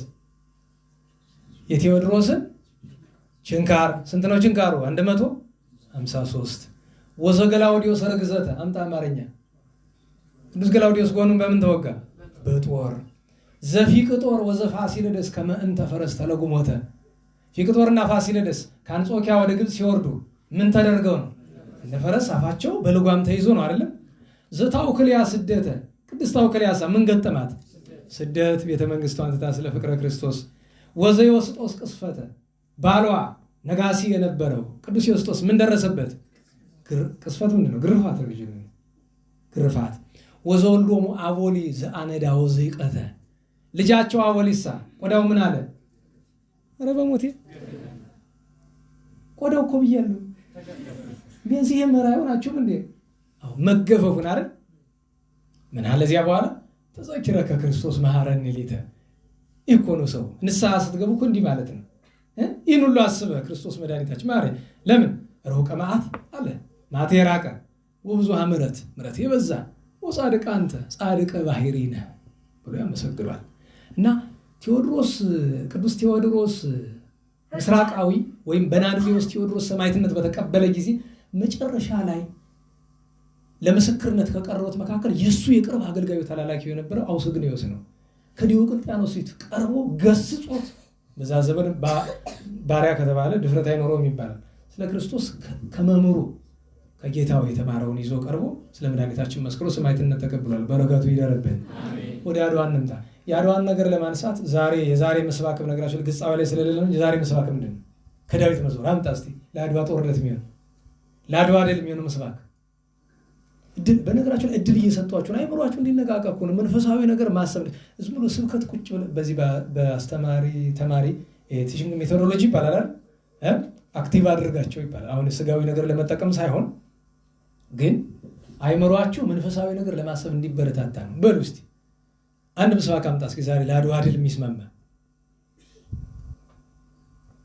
አራለ በደንብ የሚገርማችሁ ነገር የመስከረም 17 ላይ እንኳን ወረብ ብዙ ጊዜ ሰንበት ተማሪዎች ያቀርቡታል። ወረብ ይጨበጭቡታል። ጎበዝ ይኸው ከንፈር ሲለው ሰማው ብከን ወግኦሙ ለኩሎሙ ጸርነ ቀጥሎ ወበስምከ ነሐስቦሙ ለለቆሙ ላዕሌነ አለና ዛኮ በቀስቱ የተአመን። አዎ ነገረ መቃብያን ነው፣ ቃለ ዳዊት ነው። ብከን ወግኦሙ ለኩሉ ጸር ባንተ አንተን ጋሻ አንተን ጦር አንተን መጠጊያ መመከቻ አድርገን ጠላቶቻችን ድል እንነሳቸዋለን እኮ ንወግኦሙ ለኩሎሙ ጸርነ ብሎ አለ። እንዲያ ነው የቀድሞው ዘመን። አጭር ታሪክ ልንገራችሁ። ደህና ዋላችሁ። አጤ ምኒልክ የሚባሉ ደግ ሰው በጣም በነገራችሁ ላይ እኔ ከጎንደር ነገስታት በኋላ በተለይ ከጎንደር ነገስታትን ከነ አጼ ኢያሱ አዲያም ሰገድ በኋላ ለጽድቅ ለትሩፋት እና አጼ ተክለ ሃይማኖት መናኔ መንግስት ነበሩ። ለፍልስፍና ብዛት እና አጼ በካፋ ነበሩ። ነገር ግን ፈሊጥ፣ ዕውቀት፣ አስተዳደር፣ ሙያ፣ መንፈሳዊነት ይሄ ሁሉ እንዴት ሆኖ በአንድ ቦታ ይገኛል? እኔ በነገራችሁ በጣም ነው የሚገርመኝ። የአጼ ምኒልክ ሰብዕና ለየት ያለ ነው። ለዚያ ነው ጋኔን በጣም ነው የሚጠላቸው። ሰይጣን ለምን እንዴት እንደጠላቸው ምን ይታወቃል? ያደረባቸው ሰዎች ምኒልክን ሲነቅፍ የምታዩት ጋኔን ያደረበት ሰው ነው። በግልጽ አልነግራችሁ። ይሄ ማለት ምኒልክ መልአክ አይደሉም፣ ሰው ናቸው አይደል? ያቺ አዝማሪዋ እንዳለችው መልአክ ናቸው አንልም። ምን አለች? መጨረሻ ላይ እንትን አለ ባቡሩም ሰገረ ምኒልክ መልአክ ነው ልቤ ጠረጠረ አለች አይደል? ጠረጠረን ያለች የቀድሞ ሰው ገራገር አይደል? ይዋህ አይደለም ምንድነው የሚባል ውሃ የገባ ጊዜ ሁልጊዜ እኮ የመቱ አስታውሳችሁ ነበር። ውሃ በገባ ጊዜ ምንድን አለች የተባለ አምጡ በሆነ የሆነ ነገር ሲነገራችሁ ለምንድን ነው የማትጽፉ? እማትይዙ ለምንድን ነው? መጨረሻው አሁን ከዚህ በላይ ምን ታምር ሊመጣ ነው? እንዲህ ያለ ንጉስ በሉ እስቲ የንጉስ ኪናጣ ውሃ በመዘውር ሰገነት አወጣ። አሁን ከዚህ በላይ ምን ታምር ሊመጣ? በቃ ውሃ እኮ ቧንቧ ውሃ የታቆነ አፎቅ ላይ ውሃው ወደ ላይ ሄዶ በነገራችን ላይ ውሃ ሽቅብ አይሄድም ይባላል አይደለም? ለመጀመሪያ ጊዜ በኢትዮጵያ ሽቅብ ሲሄድ በዘመናዊ እንግዲህ ከታምር ውጭ በሆነ ነገር የታየ እዛን ጊዜ ነው። ተገርማ በጣም አጤ ምኒልክ ነገሱ። ሲነግሱ 1882 ዓ.ም ነበረ ጥቅምት 25 81 ላይ አጼ ዮሐንስ ሰማይቱ መተማ ላይ ተሰውተው 82 ጥቅምት 25 ላይ እሳቸው ነገሱ። ባለቤታቸው ጣይቱ አለች፣ ብርሃን ዘኢትዮጵያ ስሟ ከስራዋ ጋር የተስማማላት። ዛሬ መንፈሳዊ ነኝ ብለህ በህድረት ቆመህ ስምህ ሌላ ገብርኤል ይላል። እሷ ግን ማዕረግ ሰጧት። ምን አላት? ብርሃን ዘኢትዮጵያ አላት። እውነተኛ እውነት ለኢትዮጵያ ብርሃን ነበረች። ያን ጊዜ ገና ከመንገሱ ምኒልክ በፊት ውጫሌ ላይ አንድ ነገር ነበራለ። ምን ውል ከማን ጋር? ከኮንት አንቶኔሊ ጋር። ሰውየው አጭበርብሯል በጣሊያንኛው አይደለም። ያቺ እንደተጨበረበረች ምኒልክ ያውቃሉ። በነገራችሁ ላይ ያውቃሉ። አውቀው ነው ዝም ያሉት። ለምን? እስመ ይኮነ ጊዜው ይላል ቅዱስ ጳውሎስ። ለአንዳንድ ነገር ጊዜው አለ። ለምን? ከ1981 መጨረሻ ጀምሮ ኢትዮጵያ ውስጥ ምን ተከሰተ? ድርቅ፣ የከብት በሽታ ገባ። ምን የሚባል ቀን መጣ? ክፉ ቀን። ለ3 ለ4 እስከ 5 ዓመት ድረስ ህዝቡ አለቀ። ሰው የሞተ ጅብ ስጋ፣ የሞተ አህያ ስጋ እስከ መብላት ደረሰ። አንዳንድ ቦታ ሰው እርስ በርሱ እስከ መበላላት ደርሷል፣ ከራቡ ብዛት የተነሳ። በዚህ ጊዜ ጣሊያን ጋር መግጠም ያዋጣ አያዋጣም? ዝም አለ። በዲፕሎማሲ ሲል ቆየ። ኋላ ቀኑ ደረሰ። ቀኑ ሲደርስ መተው እዚህ አልፈው መቀሌን፣ አዲግራትን፣ አድዋን የመሳሰለውን ሲይዙ ያን ጊዜ መስከረም 7 ቀን ምን ተነገረ? አዋጅ። አዲስ አበባ ላይ አዋጅ ተነገረ። የት ከተጠበቀኛሉ? ወረኢሉ። የምታውቁት ካላችሁ ወሎ በወረኢሉ አድርጎ ከዚያ ደሴ ገብቶ ራስ ሚካኤል ተቀብለዋቸው ወይም ንጉስ ሚካኤል ተቀብለዋቸው በኋላ ንጉስ ሚካኤል ተብለዋል። ጎዳና ተደረገ። አሁን ከአድዋ ጦርነት በፊት ሁለት ብዙ የማይወራላቸው ጦርነቶች አሉ። እነሱም አንደኛው እንደው በሞት እንዲሁ ታሪክ የሚያነብ ባህላችን አንድ ሰው ያስፈልጋል። እንዲሁ ቢጠፋኝ የሚያግዝ እኔም ለሱ ስል ለምን እንድጠነቀቅ እኔ ደግሞ አላ ጠፈፍ ያለ ነገር ለማቅረብ አንዳንድ ጊዜ እንዴት ባላችሁ እስኪ ጦርነት የተደረገባቸውን አምባዎች አስታውሱ። አምባ ምን አምባ? ጎበዞች አምባ አላጌ ላይ ለምሳሌ አላጌ። በነገራችሁ ላይ አምባ አላጌ ላይ ድል ሲያደርጉ ዋናው ስራ የተሰራ በማን ነው ከተባለ በፊት አውራሪ ገበየሁ እና በቀኝ አዝማች ታፈሰ ነው። በነገራችሁ ላይ ደጋግሜ የምነግራችሁ እስቲ የ25 ዓመት እድሜ 25 ነው የሚል 25 አሁን በትክክል ነው በእርግጡ 25 ዓመት ላይ ያለ ሰው ጥሩ አንድ ሰው ሌላ አለ። ሴቶች እንኳን ታዋት ነው ሰራላችሁ 25 ላይ ነሽ ማለት ኦልሞስት ወደ ኤክስፓይሬሽን እንዳትባይ እያልኩ አይደለም። ህጉን ከሆነ ግን አዎ ሴት ልጅ እስከ 25 አግቢ። በነገራችን ላይ ማግባት ያለበት ከ15 እስከ 18 ዓመቷ ነው። ብትዘገይ እስከ 22 ነው። ቢበዛት ደግሞ በጣም ብትዘገይ እስከ 25 ነው። እስከ 25 ባታጋባት በቤተ ክርስቲያን ስርዓትና ትውፊት መሰረት ወላጆቿ ከዛ በኋላ በዛ ሴት ላይ ማዘዝ አይችሉም። ለምን? ላለማግባቷ ጥፋተኞች ስለሆኑ እና 25 ካለፋት እኮ አበቃችን። ታዲያ አንተ ቁጭ ብለህ ዩኒቨርሲቲ ልማር፣ ኮሌጅ ልጨምር፣ ዲግሪ ላምጣ ምናምን ምን ይዤ ምን ይዘሽ ትገቢ? ባለም የሆነሽ ካላስተዳደረሽ ገንዘብ ካላመጣ ሌላ ምን ያደርጋል? እውነቴን ነው። እንደዚህ ስላችሁ ደግሞ 25 ያለፋችሁ ቅር እንዳይላችሁ ችግር የለውም። ለእናንተ ደግሞ አለ አዲስ ካውንተር እናመጣለን፣ ቆጣሪ እንገጥማለን። ቅር አይበላችሁ ካላችሁ ድንገት ነው። ቅር ቢላችሁ የራሳችሁ ጉዳይ። እንግዲህ ሁሉ ተጨንቄ ምን ዘልቀዋል። ለሁሉም በአድዋ ጦርነት እና በአላጌው ጦርነት ላይ ከፍተኛ ጀብዱ የፈጸመ አንደኛው ማናልከው ፊታውራሪ ገበየሁ። የገበየሁ ሞት በነገራችሁ ላይ ሁለቱም አድዋ ላይ ተሰውተዋል። የሚያሳዝነው ነገር ሁለቱ በአድዋ ጦርነት በግለሰባዊ ጀግንነት ከሆነ ሁለቱን የሚተካከል የለም ነው የሚባል። አሁን እነ ራስ አሉላ እንግዳ ራስ አሉላ አባነጋ የሚባሉት እነ ራስ ሚካኤል አሉ አይደለም? ትልቁ የአፄ ለስላሴ አባት ይቅርታ ሚካኤልማ ኋላ ንጉስ ሚካኤል የተባሉት ራስ መኮንን ወልደ ሚካኤል፣ እነ ንጉስ ተክለ ሃይማኖት፣ በጣም ሌሎቹ ብዙዎቹ ነበሩ ጀግኖች። እነ ሊቀ መኳስ አባተ በነገራቸው ሊቀ መኳስ አባተ ደግሞ ከአድዋ ጦርነት በፊት የመቀሌው ጦርነት ላይ ትልቁን ስራ የሰሩ እሳቸው ናቸው።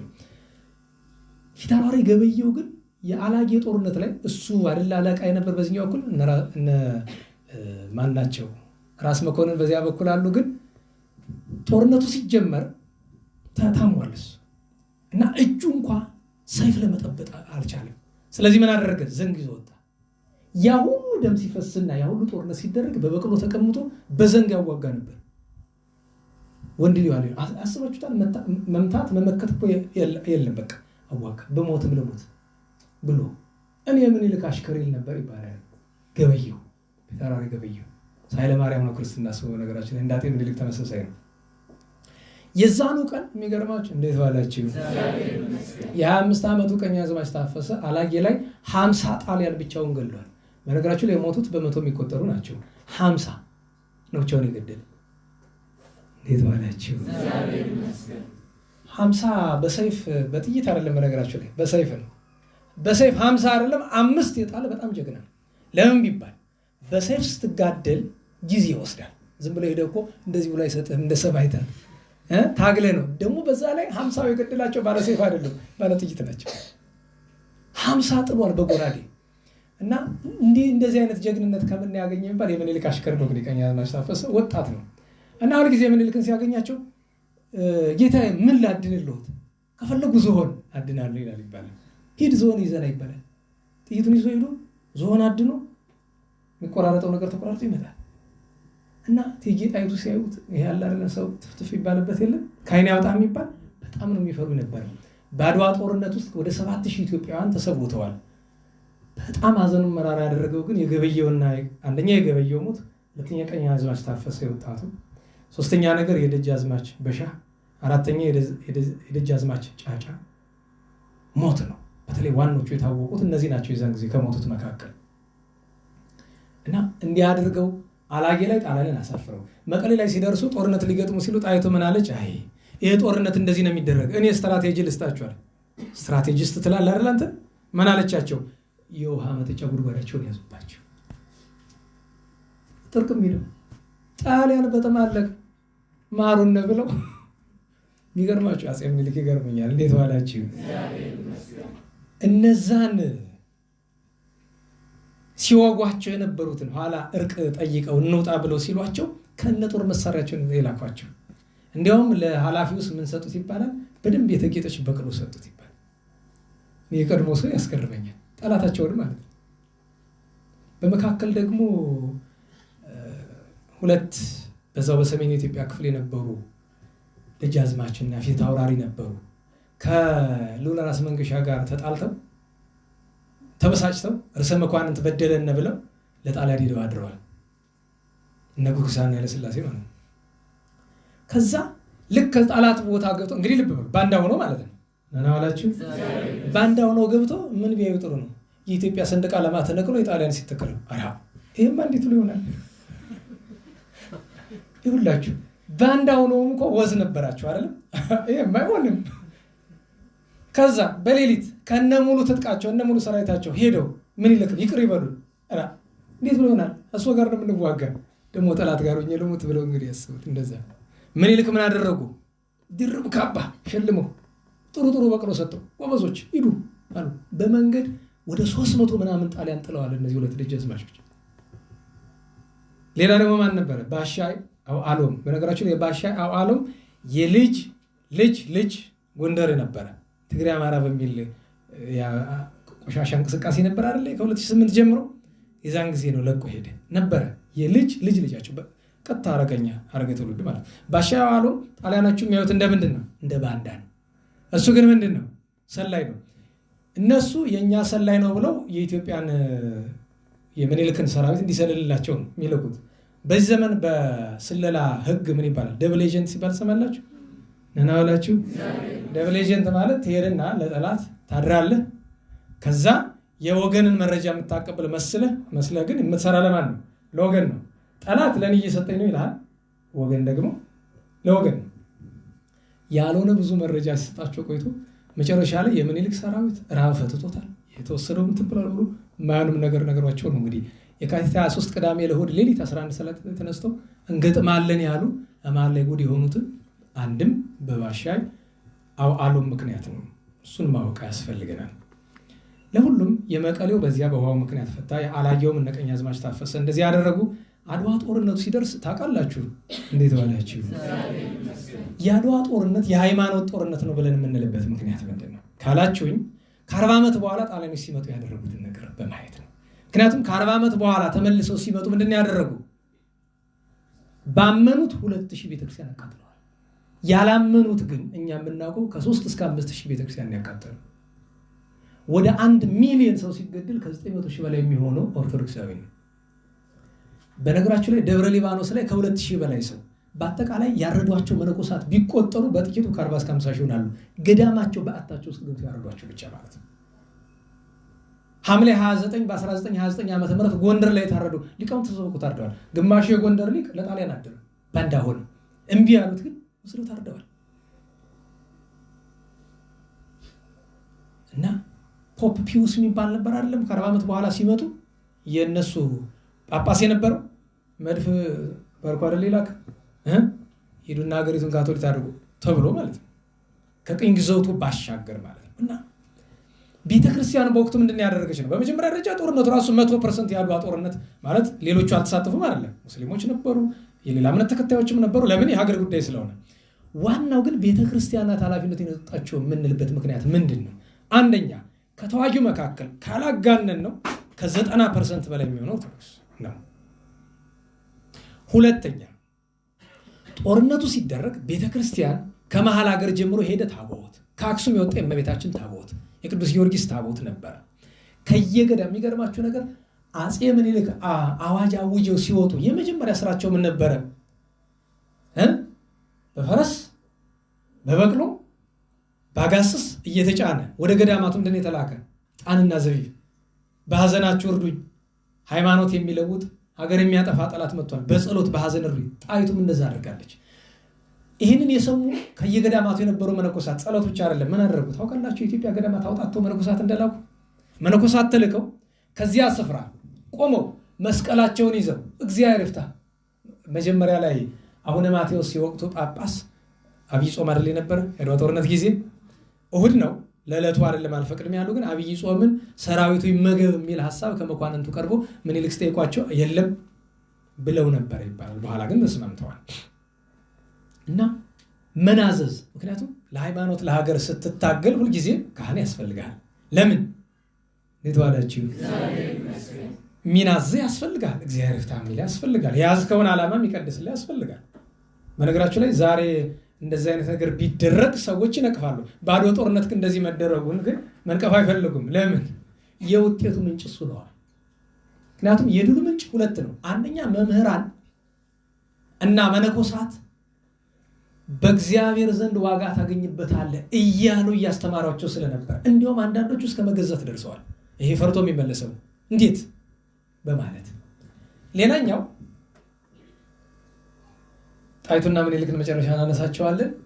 ትልቁ አስተዋጽኦ የነበረ የካህናቱ ነው። ታቦት እግዚአብሔር ተሸክመው መጥተዋል። እንዲሁም ጣይቱ እንዲህ ያለች ይባላል። የአክሱም ካህናት መጡና እጅ ነሱ። ምን ነው ምን ሆናችሁ? ጥንቱኑ ምድራችን የነገስታት ምድር ናት። ከካህናት ቅድሚያ እንወስዳለን። በውጊያም ጸሎት የምንመራ ታቦት የምናወጣ እኛንን የጥንቱን መልሽልን። ምኒልክን ምን አለችው ይባላል? ድሉ የኛ ነው። ለምን? አክሱሞች እመቤታችን ይዘውልኝ መጥተዋል። በሉ ሰጥቻችኋለሁ። ስለዚህ ከአቡነ ማቴዎስ ጋር ሆናችሁ ስብሐተ ፍቁር አድርሱ ተባለ። በነገራችሁ ላይ የሚገርመው ነገር ዛሬ ስብሐተ ፍቁር ሲደረስ እንዴት ነው?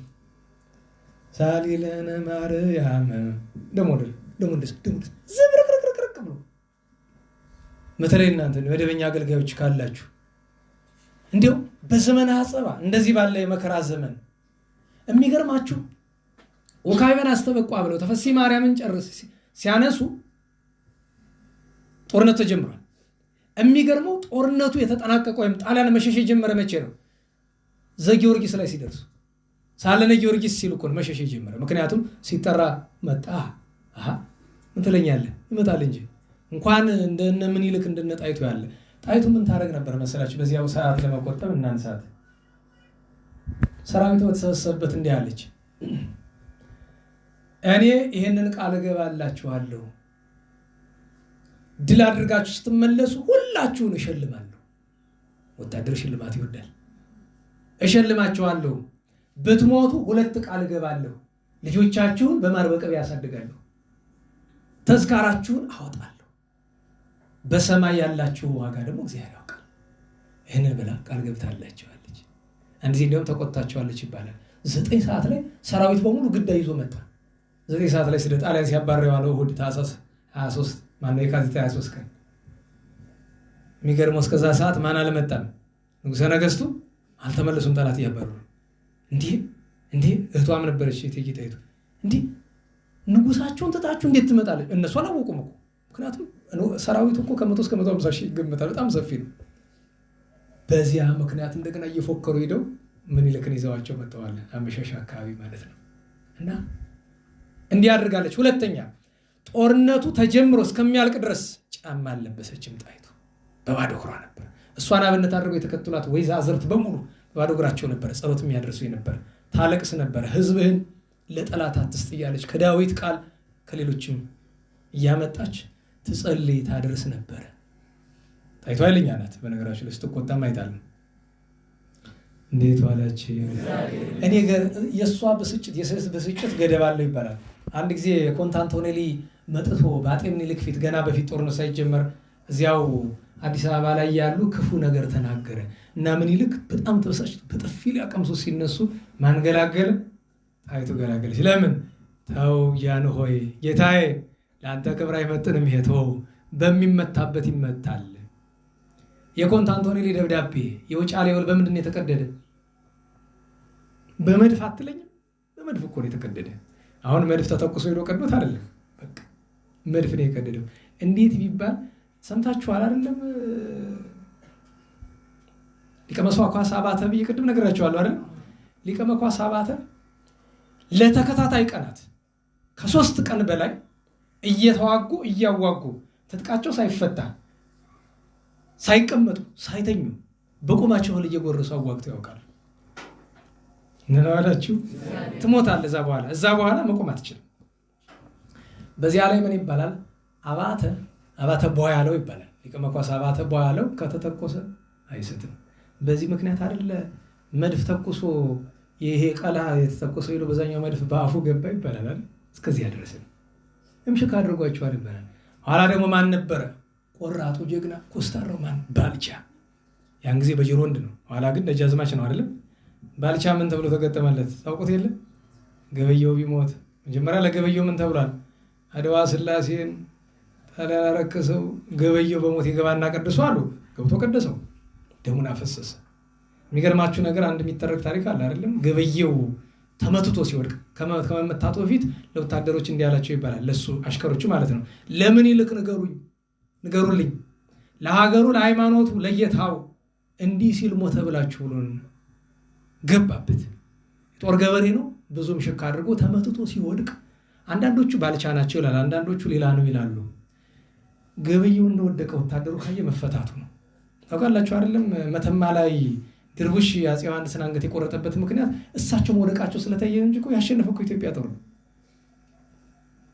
ምን አደረገ ሳባ አድርጎ ወስዶ ከቁጥቋጦ ስር አድርጎ ቅጠል አለበሳቸው ገበየው ለምን እሳቸው ሞት ከታየ ችግር ነው ከዛ አለፍ ብሎ ደግሞ ቀኛዝማች ታፈሰ ቅድም ያልኳችሁ የ5 ዓመቱ ወጣት ጥይት ተተኩሶ መጥቶ ግራ ክንዱን ላይ መሐል ለመሐል ገባበት ያንን አገሙለትና ሊወስዱት ሲሉ ደሞ ለጣሊያን ቀኝ እጄ ይበቃዋል ዝም ብለ ይዘኝ ግባ አለ በቀኝ እጁ ብዙ ጥሩ እንደገና ደረቱን ተመቶ ወደቀና ሞተ እሱን ማስከሬኑ ሸፈኑ ለምን የወንድ ስነ ልቦና እንዳይሰልብ ማለት ነው እነዚህ ዋናዎቹ ሲወድቁ ችግር ስለሆነ እና እንዲያ ተደርጎ ድል ተገኘ ታዲያ በጸሎት በጾም በእጣን በመስዋዕት ነው በጉልበት አይደለም አያችሁ ጉልበቱ ተጨማሪ ነገር ነው እንጂ ዋናው እሱ ነውና እንግዲህ ብከን ወጉኦሙ ለኩሎሙ ጸረነ ዳዊት ሀብተ ኃይል ተሰጥቶታል አይደል ሀብተመዊ ተሰጥቶታል ያን ሀብተመዊ ምን ይልክ ተቀበሉታል በዚያ ምክንያት ሀገራችንን ከውርደት ጠብቀውልናል ምንም እንኳን ከ7000 በላይ ኢትዮጵያውያን ቢሞቱብንም በጊዜው ዞሮ በዛ ዘመን ጦርነት እንዲያው ብዙ አይደለም ጥቂት ነው ለምን በአንድ ጦርነት እስከ 100,000 ሰው ያልቃል እንደዚህ አድርገው ጣሊያንን አሳፈረው ኢትዮጵያ ዛሬ ድረስ ለኛ ብቻ አይደለም ለዓለም ጥቁሮች ለተገፉ ሰዎች በሙሉ ጣሊያኖች እንኳን ራሳቸው በብሽቀት አደባባይ ሮማ አደባባይ ወጥቶ ምን አለው ይባላል ቪቫ ምኒልክ አሉ ኡምቤርቶን ለማበሳጭ ቪቫ ምኒልክ ምን ትለኛለህ ዛሬ ምኒልክ ይሳደባል ደንቆሮ ምን በደሉ ምን አጠፉ አገር አንድ ባደረጉ አገር ባዳ ነው ማንን በደሉ ምኒልክ ግልን በድሏል የሚባል ታሪክ ታውቃላችሁ እንዴት ዋላችሁ? እገሌን በድለዋል የሚባል ታሪክ ታውቃላችሁ? እኔ በነገራችሁ ከሚያስገርም ነገር አንድ ነገራችሁ። አንድ በጣም የታወቀ የጦር ጀግና በጣም ትልቅ ጥፋት አጠፋ። ተከሶ ተፈረደበት። እንደገና ድጋሚ ያጠፋ ተፈረደበት። ሌላ ንጉሥ ሲሆን አንድ ጊዜ ነው አንገቱን የሚቀለው። በሶስተኛው ግን እዛ የነበሩ ዳኞች ይሞት በቃ ፈረዱበት። ከዛ ይገደል ተብሎ ስቅላት ተፈረደበት። በቦታው ማን ነበሩ? የአድዋው ጀግና ፊታውራሪ ሀብተ ጊዮርጊስ ይደግዴ ሀብቴ ፊታውራሪ ሀብተ ጊዮርጊስ አይ ጀግና አይደለ በአድዋ የተዋጋ እንዴት ያለ እኮ የጦር ገበሬ ነው። የኔ መሰለ ጀግና እንዴት ተራ ወታደር ይገለዋል? እኔ ልግደለው በእኔ ይሁን ለክብሩ ብሎ ይላል። እሺ ተብሎ ተወሰደ። ከዛ ከረጅም ጊዜ በኋላ የጦርነት ስልት ለማውጣት ተቀምጠው ምኒልክ ይቆዝማሉ። ጌታዬ ምን ሆኑ? አይ ደጃዝማች ገሌ ኖሮ ቢሆን እኮ በዚህ ያቅስን ነበር ብላ የተገደሉ ማለት እንጥራው። ሀብቴ ደግሞ ተቀልዳለህ። ኧረ ቀልዴን አይደለም ይላል። ምንድን ነው አለ እኮ አልገደልኩት በዋሻ ደብቄው ተይዞ መጣ። ይቅርታ ተደረገለት። እንኳን ሌላ ከምኒልክ አደባባይ ፍርድ ሲደረግ ፍርድ ተጓድሎብኛል ሀብተ ጊዮርጊስ ይዳኘኝ እያለ ትጮኻለች። አስቡት ምኒልክ ተቀምጠው በጣም ተበሳጩ። እንዴት ብትንቂ ነው ንጉሱ ነው ምን አሉ እሳቸው? ኧረ ምን አገባችሁ ይዳኛት፣ እግዚአብሔር ለእሱ አይደል የሰጠው ዳኝነት መች ለእኔ ነው? ይዳኛት ውሰዷት ነው። እቺ ሴት ምንድን ናት? አንድ ሰው ሀብታም ነኝ የሚል ሰው ይመጣና አንዲቱን ሴት እንደዚህ ያለ ሴተኛ አይደል እንደምትባል አይነት ሴት ናት። ለአንድ ቀን አብሬሽ ልደርግ ብሎ በአንድ ብር ይስማማሉ። አንድ ብር ሊከፍላት። ከዛ በሚቀጥለው ቀን ሲመጣ ለመደና በዛው ሚስት አደረጋት። ጥሩ ነው አይደል? ይሻላል። ምክንያቱም ከዚያ ክፉ ህይወት እንደተወጣ ማለት ነው። ከዚያ 10 ዓመት አብሮ ቆዩና እንደገና አስጠላቸው። ውጪ ልኝ ብሎ አባረራት። ወትሮም እኮ ለእኔ የምትመጥኝ አይደለሽም ብሎ። እቺ ናት እንግዲህ ዳ የከሰሰች። አስቡት እንግዲህ ሴተኛ አዳሪ ምናምን ሲባል መቼም የተናቀ ነው ብለን የምናስብ አይደለ? እና እሳቸው እዚያ ሆነው አይ እና እሱ ተጠርቶ አንተ ለምንድን ያባረርካት? አይ ህጋዊ ሚስቴ አይደለችም፣ 80 የላትም፣ 80 የሌላትን ድንጅ የሌላትን ድንጅ ታውቃላችሁ? በምን ምክንያት እጠየቃለሁ እኔ?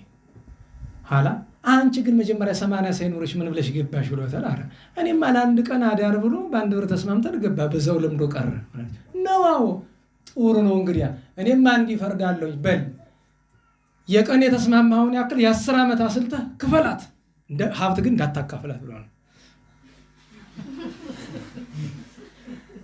በአመት 365 ብር ማለት ነው ሲባዛ በ10። ይህንንማ እንጃ መኳንንቱም አይኖራቸው የኔያና ኧረ ይቅርብኝ፣ አካፍላታለሁ። ይሄ ነው ዳኝነት የሚባል። ሀብቴ በጣም ዳኝነት አዋቂ ናቸው፣ ፈሊጠኛ ናቸው። ሀብተ ጊዮርጊስ ዲነግዴ የሚባሉት ማለት ናቸው። እና ለሁሉም ምኒልክን መጥላት ነውር ነው። ምኒልክን ብቻ አይደለም ቢያድለን እንዲያው ክፉዎችንም ቢሆን መጥላት አይገባም። ክፉ ታሪክ ካላቸው የተረጋገጠ ያንኑ መናገር ነው። እና የአድዋ ጦርነት በቅዱስ ጊዮርጊስ የቅዱስ ጊዮርጊስ ነገር ሲነሳ ታሪክ ጸሐፊዎች ምን ብለዋል? አፈ ታሪክ ነው። አንድ ቀልኛ ሰው አፈ ታሪክ አይደለም። አፈ ታሪክ መጀመሪያ አፈ ታሪክ የሚባል ነገር እኛ አናውቅም። አፈ ታሪክ የሚሉት ሌጀንድ የሚለውን ተረጉም ነው አይደል? እንዴት ዋላችሁ? ሌጀንድ በመጀመሪያ ወደ አማርኛ ሲተረጉም አፈ ታሪክ አይደለም መጀመሪያ ነገር። እሺ እነሱ የፈለጉት ነገር አፈ ታሪክ ማለት በአፍ የሚተረክ ነው አይደለም? አፈ ታሪክ የሚባል ነገር የለም፣ ታሪከ አፍ ነው የሚባል ብለን አማርኛ እንኳን ሳይችሉ ነው የሚተቹት። እንዴት ዋላችሁ? አፈ ታሪክ የሚመለከተው ታሪኩን ነው አፉን ነው? አፉን ነው መባል ያለበት። ምንድን ነው? ታሪከ አፍ ነበር። እችን እንኳን ሳይጠነቅቅ ተቻለሁ ይላል። የቃል ታሪክ ማለት የቃል ታሪክ እናውቃል እንዴ? አይናቅም። እንዲያውም እኮ የቃል ታሪክ ግን እንዲህ ያለው ነገር ተጽፎ ያገኘነው ነገር ነው። ለምን ስብሐተ ፍቁር ዘጊዮርጊስ ላይ መጀመሪያ ምንድን ነው የሚለው? እንዴ ቅድም ብያቸዋለሁ እኮ የእመቤታችን አልቆ በእንተ ማርያም ጸዋሪት ከተባለ በኋላ እስቲ እንዲያው ባለፈው ስንተረጉም አውስተን ነበራል። ጸዋቶ ዜማው ሰዓቱ ሄደ ይሁን ምንም ባይድ አሁን ቅድም ሳለን አለ እኮ አጭር ጊዮርጊስ አለ ደግሞ ይሄም አጭር ነው። የመጀመሪያዋ ማንሻ ምንድናት? ሳለን ጊዮርጊስ ሰማዕተ ኢየሱስ ክርስቶስ ከተባለ በኋላ ነአ ጊዮርጊስ እንዲህ ቃል በቃል እኮ ነው። ጸሎቱም ቃል በቃል ነው። የተፈጸመው ተአምርም ቃል በቃል ነው። ነአ ጊዮርጊስ እንዘ ትጽአን በፈረስ ወነአ ፍቁር የዘልዳ ንጉስ የልዳው ንጉስ ወዳጄ ጊዮርጊስ ሆይ ና እስቲ በፈረስ ተጭነ በነጭ ፈረስ በአምባ ላይ ፈረስ ተጭኖ መጣ። አጨደ ብዙ። የመሰከረ ያየ መሰከረ፣ የተጠራጠረ ተጠራጠረ። ዛሬ አራዳ ጊዮርጊስ ገነተ ጽጌ አዲስ አበባ ላይ የሚከበርበት ምክንያት እኮ ስለዚህ ተአምሩ ነው። ስለዚህ ተአምሩ ነው የሚከበር የቅዱስ የእመቤታችን ረዳትነት። ለዚያ እኮ ነው እመቤታችን ድንግል ማርያም ልታድነን መጣች አለች ጣይቱ ታቦቷ ስትመጣ በእመቤታችን አማላጅነት። ምክንያቱም አጤ ምኒልክ እመቤታችን በጣም ይወዳሉ። እንዲያውም ምን ይባላል? እንዴት ዋላችሁ አስተርዮ ማርያም ጥር 1ን በጣም ነው የሚዘክሩ ለነዳያን። ታዲያ ሲዘክሩ ምንድነው የሚዘክሩ መሰላችሁ? ምኒልክ እንጀራ ያበሉና ድግሱም ጊዜም የቤተ መንግስት አያልቅም አይደለም። ነገር ግን ለድግስ የመጣ ደካማ ሰው ከተገኘ በቅሎ ፈረሱ እየሰጡ ይልኩታል ይባላል ከእመቤታችን ፍቅር የተነሳ። እና ጥር 21 መንገድ ላይ ነበሩ ወደ አድዋ እየሄዱ ዝክሩ ሳይዘከር ቀረ። ግን ካለፈ በኋላም ቢሆን ከፍተኛ ድግስ አድርገው በሰሜኑ የኢትዮጵያ ክፍል የነበሩ ሰዎችን መግበው ተመርቀዋል። እመቤታችን ወዳጅ ናቸው። ስለዚህ መጽሐፍ እንደሚል ሰልፍ የማን ነው? ሰልፍ የእግዚአብሔር ነው። ጥንትም ቅዱስ ዳዊት በመዝሙር 21 ላይ ምን ይላል? አንተሰ ውስተ ቅዱሳን ከተሐድር ስቡሐ እስራኤል፣ በእስራኤል የተመሰገንክ አንተ እግዚአብሔር በቅዱሳን ላይ በረድኤት አድረህ ትኖራለህ አለ። ኪያከ ተወከሉ አበዊነ፣ አባቶቻችን እነ ዳዊት እነ ሰሎሞን እነ አጤ ምኒልክ ኪያከ ተወከሉ፣ አንተን አመኑ፣ በአንተ ተማመኑ። ተወከሉ ከኔ አድኃንኮሙ፣ በአንተ አምነው አላፈሩም፣ አዳንካቸው። አዳንክ ቀላል እንዳይመስላችሁ። ጣሊያን እኮ ምክንያቱም ከ40 ዓመት በኋላ ሲመጣ መንፈሰ ረድኤት ሲለየንም አየነው እኮ። ያቺ የእግዚአብሔር ረዳትነቱ በሌለበት ቀንም አየነው እኮ። ምሽክን ያደረገን እሱ ብቻ አይደለም። በነገራችሁ ከእግዚአብሔር መሆኑን የምታውቁት ዓለም እኮ ነው የተናጋ። ኢንተርኔት የለም። ፌስቡክ አለ በዛ ጊዜ ነበር እንዴ? ኢንስታግራም ነበረ? ዋትስአፕ ነበረ? እንኳን ሌላ እንኳን የረባ ስልክ ነበረ። ግን የረባ ስልክ በቴሌግራም ምናምን ተዘዋዝሮ ነው አይደለም። አሁን አስቡት። በዚያ ጊዜ ኒውዮርክ ታይምስ ምናምን በፈረንሳይ ያሉ ጋዜጦች፣ በጣሊያን በአሜሪካ ያሉ በሙሉ ገጻቸው ምንድን ነው? ቪቫ ምኒልክ ነው፣ ጣይቱ ነው፣ ምኒልክ ነው። አስቡት። ዛሬ ምንም ብትሰራ እኮ እዛ የሚለጥፍልህ የለም፣ ምኒልክ ነው። በዛ ምክንያት እኮ ነው አፄ ኃይለ ሥላሴ የትም ሀገር ሲሄዱ ሲሰገድላቸው አታዩም? አድዋ ነው ይሉ የፈጠረው። የእግዚአብሔር መሆኑን የምታውቁት በሱ ነው። የእግዚአብሔር የቸርነቱ ስራ ነው። አሁን እናጠቃለን። ለማጠቃለል ርዕሳችን ምን ነበር?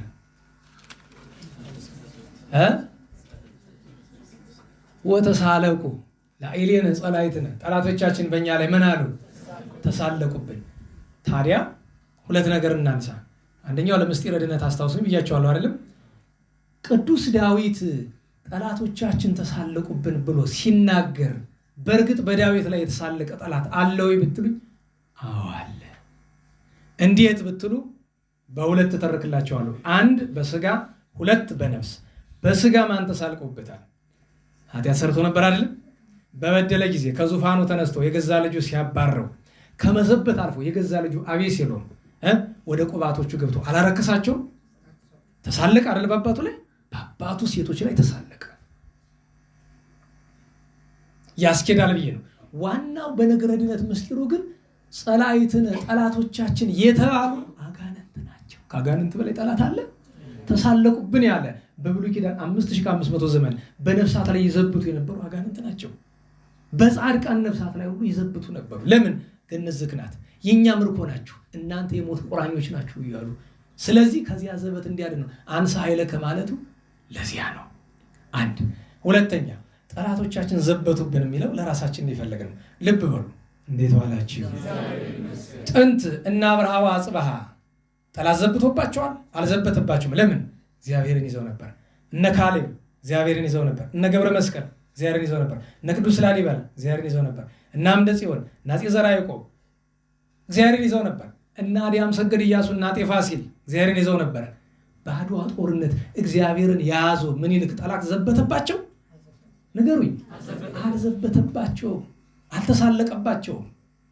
ታዲያ ጠላት መዛበት የጀመረ መቼ ነው? አንድ ድርቡሽ ጎንደር ላይ ዘብቷል። 1881 ሲነግሩት አልሰማ ብሎ የከተማው ሰው በተለይ ካህኑና ሊቃውንቱ አልሰማ ብለው።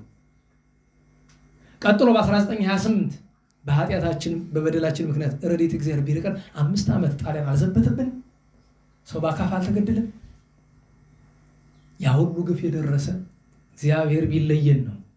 ከዛ ቀጥሎ እንዴት ዋላችሁ? በ1966 ዓመተ ምህረት አብዮት ተነሳ ተባለ። አፄ ኃይለ ሥላሴን የገደለው ደርግ በቤተ ክርስቲያን ላይ ሲዘብትባት ኖሯል። ሎቱ ስብሐት እግዚአብሔር የለም እያለ ቤተክርስቲያኑ ሲዘብትባት ኖሯል። ቀጥሎ የመጣው ኢህአዴግም ሲዘብትባት ነው ይኖራል። በሀገር በቤተክርስቲያን ሲዘብት ነው ይኖራል። ዛሬ ወተሳለቁ ላዕሌነ በእኛ ላይ ዘበቱ ተብሎ ከዚህ በላይ መዘበት አለ? በነገራችን ላይ እንዴት ዋላችሁ? ሰውን ገለ አስከሬኑ ላይ እንኳን ስንት ነገር ነው ቢዘበት። በነገራችን ላይ የሚቀፈው ነገር ሰዎች ክፉዎች ሰው መግደል ከፈለጉ ዝም ብሎ መግደል አይችሉም ነበር? ከህፃን እስከ ሽማግሌ ድረስ በሴትነታቸው የሚያስነውራቸው ለምንድን ነው? ለመግደል ዝም ብሎ የማይገድሏቸው። እሱ ብቻ አይደለም፣ በታሪክ ተሰምቶ የማይታወቅ ነገር ከገደሉ በኋላ እንኳን አስከሬን የሚያስነውሩ አለ አይደለም? የሴት አስከሬን የሚያስነውሩ አሉ አይደለም? እስከዚህ ድረስ ለምንድን ነው መዘበቻ አይሆንም? በነገራችሁ ላይ ሞታችን የድቃቂ ሳንቲም ያክል ትርጉም አልሰጥ ያለ ለምንድን ነው? ጠላት እየዘበተብን። መዘበቻው ጎዳናው ብዙ ነው። በነገራችሁ ላይ ካህን ተብሎ ብዙ ነውር ሲሰራ ጠላት ያያል አይደለም? ተመልከቱ ይሄን ነገር እንቀስ እየተባለ ይዘበትብናል። ጳጳስ ተብሎ ምናምን ሲያርግ ተመልከቱ ይባላል። የሚገርማችሁ ነገር ዘበት ሲባል እኮ ይሄ ሁሉ ክርስቲያን እያለቀ ይሄ ሁሉ መከራ በቤተ ክርስቲያን ላይ እየደረሰ ምንም እንዳልተፈጠረ ደሞዙን እየቆጠረ የሚበላ ሰው አለ። የሃይማኖት አባት አስተማሪ ተብለን ማለት ነው። መዘበቻ ሆነናል፣ መቀለጃ ሆነናል፣ መሳለቂያ፣ የአሕዛብ መሳለቂያ ሆነናል። መሳለቂያነታችንን ግን መረዳትም ራሱ አቅቶናል፣ አልቻልንም። እና ስለዚህ መፍትሄው ምንድነው ከተባለ መዘበቻ እንዳንሆን መድኃኒት 2 ነው። ንስሐ መግባት፣ ወደ እግዚአብሔር መቅረብ፣ ከዚያ ወደ አንድነት መምጣት ነው። አንድ ነን ስንቆም ምንም ማድረግ አይጠበቅብንም እኮ ነናላችሁ። የሰፈርን ውሻ በድንጋይ መማታት አይጠበቅብንም፣ በዱላ ምናምን አይደለም። የሰፈሩን ውሻ አባቶቻችን ምን ብለዋል? 2 ነገር አድርግ ብለዋል። አንደኛ አትሩጥለት። ነናላችሁ ውሻ ከሮጥክ ደስታው ነው፣ አትሩጥለት። ሁለተኛ ሁልጊዜም ከእጅ ወይ ደንጃ ወይ በትር ይኖር። አክትም የምታደርግበት አይደለም፣ ጭስም ብሎ ያዘው። በዚህ ምክንያት ውሻው አይቀርም። ተማሪውን ተመልከቱት። እነዚህ በልማድ ታክስ የሚባሉት ትከሳ ወይም ለመለመን ሲሄዱ በእጃቸው ጊዜ ምን ይዛሉ? በትር አይደል? እንደው ምስክር አለን። በትር ይዛሉ አይደል? ውሻውን ይማታሉ? አይማቱም። ምንድነው የሚያደርጉት? መንገዳቸው ነው የሚሄዱ። ዱላውን ግን መያዛቸው በጣም እምቢ ካለ ነው አይደለም፣ ወደሱ መጠቆም ነው። አለቀ። በዚህ ምክንያት አይቀርም። ይኸውላችሁ ጠላት እንደዚያ ነው። ያ ውሻ ነው። እኛ በትራችን እንጥለን ከምንም በላይ ደግሞ ፍርሃታችን ዳር የሌለው እዚሁ ነው። ወንድ ነኝ ሱሪ ያለኝ ምናምን ትላለህ። ሱሪ ቢኖርህ ሌላ ቦታ ነው የምትገኝ ነበር። ወንድነት በማን ላይ ነው? በገዛ ወንድም ላይ፣ እዚህ ላይ ባለው ላይ አይደለም። እና ቤተክርስቲያናችን የጠላት መዘበቻ ሆነች፣ መሳለቂያ ሆነ። ቤተክርስቲያን ተሳለቁባት። ዛሬ አፉን የማይከፍት ፕሮቴስታንት አለ። ስንት ነው ሲሳደቡ የሚውሉ? ነገራችን ቤተክርስቲያን ሲሰድቧት እንዲሁ እመቤታችን ላቲስባት ስትሰደብ ትውላለች። መድኃኒታችን ክርስቶስን ሲሰድቡት ይውላሉ አይደለም? አሕዛብ መናፍቃን። ከዚህ በላይ መሳለቂያ መሆን አለ? ባለቤቱ ተሰድቦ ለቱ ስብሐት ክብሩ ሊቀነስ አይደለም። እሱ ፈጣሪ ነው። እመቤታችን የአምላክ እናት ናት። ዘበቱ ለኛ ነው፣ ዘበቱ ለኛ ነው። በቅዱሳን ላይ ሲሳለቅ የሚሉ ሰው ሞልቷል። ኦርቶዶክስን እያለ እና በእውነቱ መፍትሄው ምንድን ነው ያለ? ንስሐ መግባት። ወደ ማን መቅረብ? ከዚያ ወደ ምን መምጣት? ወደ አንድነት መምጣት። ጸሎት ብናድርግ እግዚአብሔርን ብንለምነው ቀላል ነበረ ጎዳና። እንኳን ለኛ ለዓለም እንተርፍ ነበረ። ነገር ግን ያልታደልነን ዳቦ ይዞ እንደሚራብ በትር ይዞ እንደሚነከስ ሰው ቁጠሩ። ዳቦውን ከቤት ውስጥ ራበኝ እያለ እንደሚለምን በትሩን ከቤት ውስጥ ውሻ እንደሚነክሰው አይነት ሰዎች ሆነናል። እና በአድዋ የወደቁ አባቶቻችን እናቶቻችንን ነፍስ እግዚአብሔር መድኃኔዓለም ይማርልን። የንጉሥ ምኒልክ የሳህለ ማርያም፣ የንግሥት የእቴጌ ጣይቱ ወለተ ሚካኤልን የሌሎችንም ነፍስ እግዚአብሔር በረፍተ ገነት ያኖርልን። ዛሬም በያሉበት በግፍ በመከራ ደማቸው የሚፈሰውን ደማቸውን እንደ መሰማየት ያደርግልን። እኛም በረከታቸውን ያሳድርብን። ደም ከሚያፈሱ መድኃኔዓለም ያድነን። የሰማነውን በዝነ ልቦናችን ያሳድርልን። ከዳዊት ሀብት ከቅዱሳን በረከት ያሳድርብን። የእመቤታችን ጣዕሟ ፍቅሯ ይደርብን። ለምስጋና እንነሳ።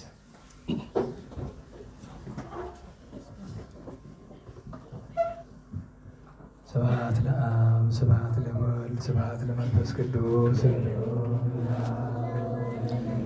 ስብሐት ለአብ ስብሐት ለወልድ ስብሐት ለመንፈስ ቅዱስ ስብሐት ለአብ ስብሐት ለወልድ ስብሐት ለመንፈስ ቅዱስ ስብሐት ለእግዝእትነ ማርያም ድንግል ወላዲተ አምላክ ስብሐት ለመስቀለ እግዚእነ ኢየሱስ ክርስቶስ ክርስቶስ በምሕረቱ ይዘከረነ አመ ዳግም ምጽአቱ እያስተፍረነ ለሰብሖተ ስሙ ያንቃነ ወበአምልኮቱ ያጽንዓነ እግዝእትነ ማርያም አይርጊ ጸሎተነ ወአስተስርይ ኩሎ ኃጢአተነ ቅድመ መንበሩ ለእግዚእነ ለዘአብልዐነ ዘንተ ኅብስተ ወለዘአስተየነ ዘንተ ጽዋዐ ወለዘሰርዐ ለነ ሲሳየነ ወአራዘነ ወለዘተአገሰ ለነ ኩሎ ኃጢአተነ ወለዘወሀበነ ሥጋሁ ቅዱሰ ወደሞ ክቡረ ወለዘአብጽሐነ እስከ ዛቲ ሰዓት ለእግዚአብሔር ልዑል ወለወላዲቱ ድንግል ወለመስቀሉ ክቡር ይትአኮቱ ይሰብሐ ወአስረ በኩሉ ጊዜ ወበኩሉ ሰዓት ስብሐት ለአብ ወወልድ ወመንፈስ ቅዱስ ለዓለሙ ለዓለመ ዓለም። አውሎግሶን አውሎግሶን አውሎግሶን በእንተ አብ ወወልድ ወመንፈስ ቅዱስ አቀበት ለወጡ ቁልቁለት ለወረዱ እርጥብ ለተሰባቸው ደረቅ ለነደደባቸው ለረዱ ለተራዱ ለዘከሩ ላዘከሩ ስመ እግዚአብሔር ስመ ማርያም ድንግል ስመ ቅዱሳን ለጠሩ እግዚአብሔር አስበ ቅዱሳን ይሰብልን። ጸሎተ እግዝእትነ ማርያም ንበል።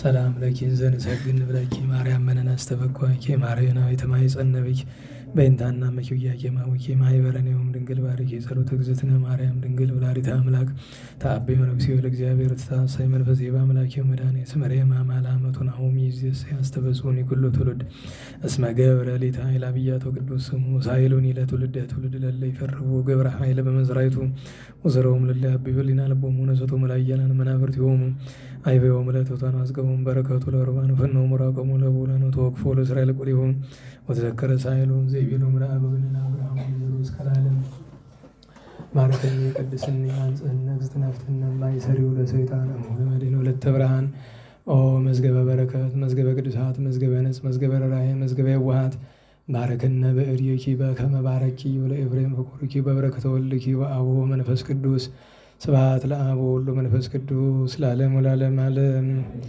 ሰላም ለአብ ዘእምቅድመ ዓለም ነጋሲ ለወልድ ሰላም ሥጋ ማርያም ለባሲው ለመንፈስ ቅዱስ ሰላም ኃጢአት ዓለም ደምሳሲ ኃይልየ ሥላሴ ወጽዮንየ ሥላሴ በስመ ሥላሴ ቀጠቅጥ ቀይሴ ኦ ፍጡነ ረድኤት በብዙ ጾታ ከመ እግዝእትከ ርግበ ኤፍራታ በሰማይ በላዕሉ በምድር መታይታ አምላከ ጊዮርጊስ በስመ እምከቲዮ ብስታ ሞገሰ ስም ታብኒ ከመ ስምከ መንታ ቃል የስም እግዚኦ ለቡ ጽራይ ዋጽማኒ ቃለ ስለቴ ተሳሊተ ዳዊት አበ አምላኬ እግነ ከመከማከ በኩሉ ልቤስ ማልቦ ሀጥብ ወይጉይ ዘከማየ ማርያም ንጽሕት ድንግል ወላዲተ አምላክ ማእመንት ሰአሊተ ምሕረት ለወሉደ ሰብ ሰአሊ ለና በክርስቶስ ወልድኪ ይስረይ ኃጢአተነ ሰአሊ ለነ ቅድስት አድኅነነ ሕዝበከ ወባርከነ ርስተከ አበን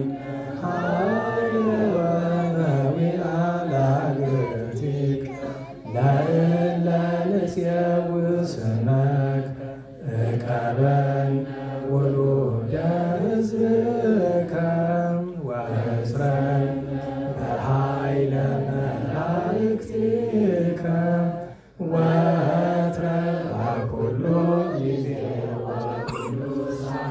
በኃይለ መስቀልከ ርድአነ ወበዕፀ መስቀልከ በእንተ አብርሃም ፍቁርከ ወበእንተ ይስሐቅ ቁልኤከ ወበእንተ እስራኤል ቅዱስከ ተዘከር እግዚኦ ኪዳነ ፍጡነ ፈኑ ዛህለ መሃርኪያነ ዘፈጠርከ ስረይ ኃጢአተ ሕዝብከ ወለሃር ተግባርከ እግዚኦ ታትፈሐነ ሐሰለከ እንተ ማርያም ወላዲትከ ወበእንተ ዮሐንስ መጥምቅከ ወበእንተ ኩሎሙ ቅዱሳኒከ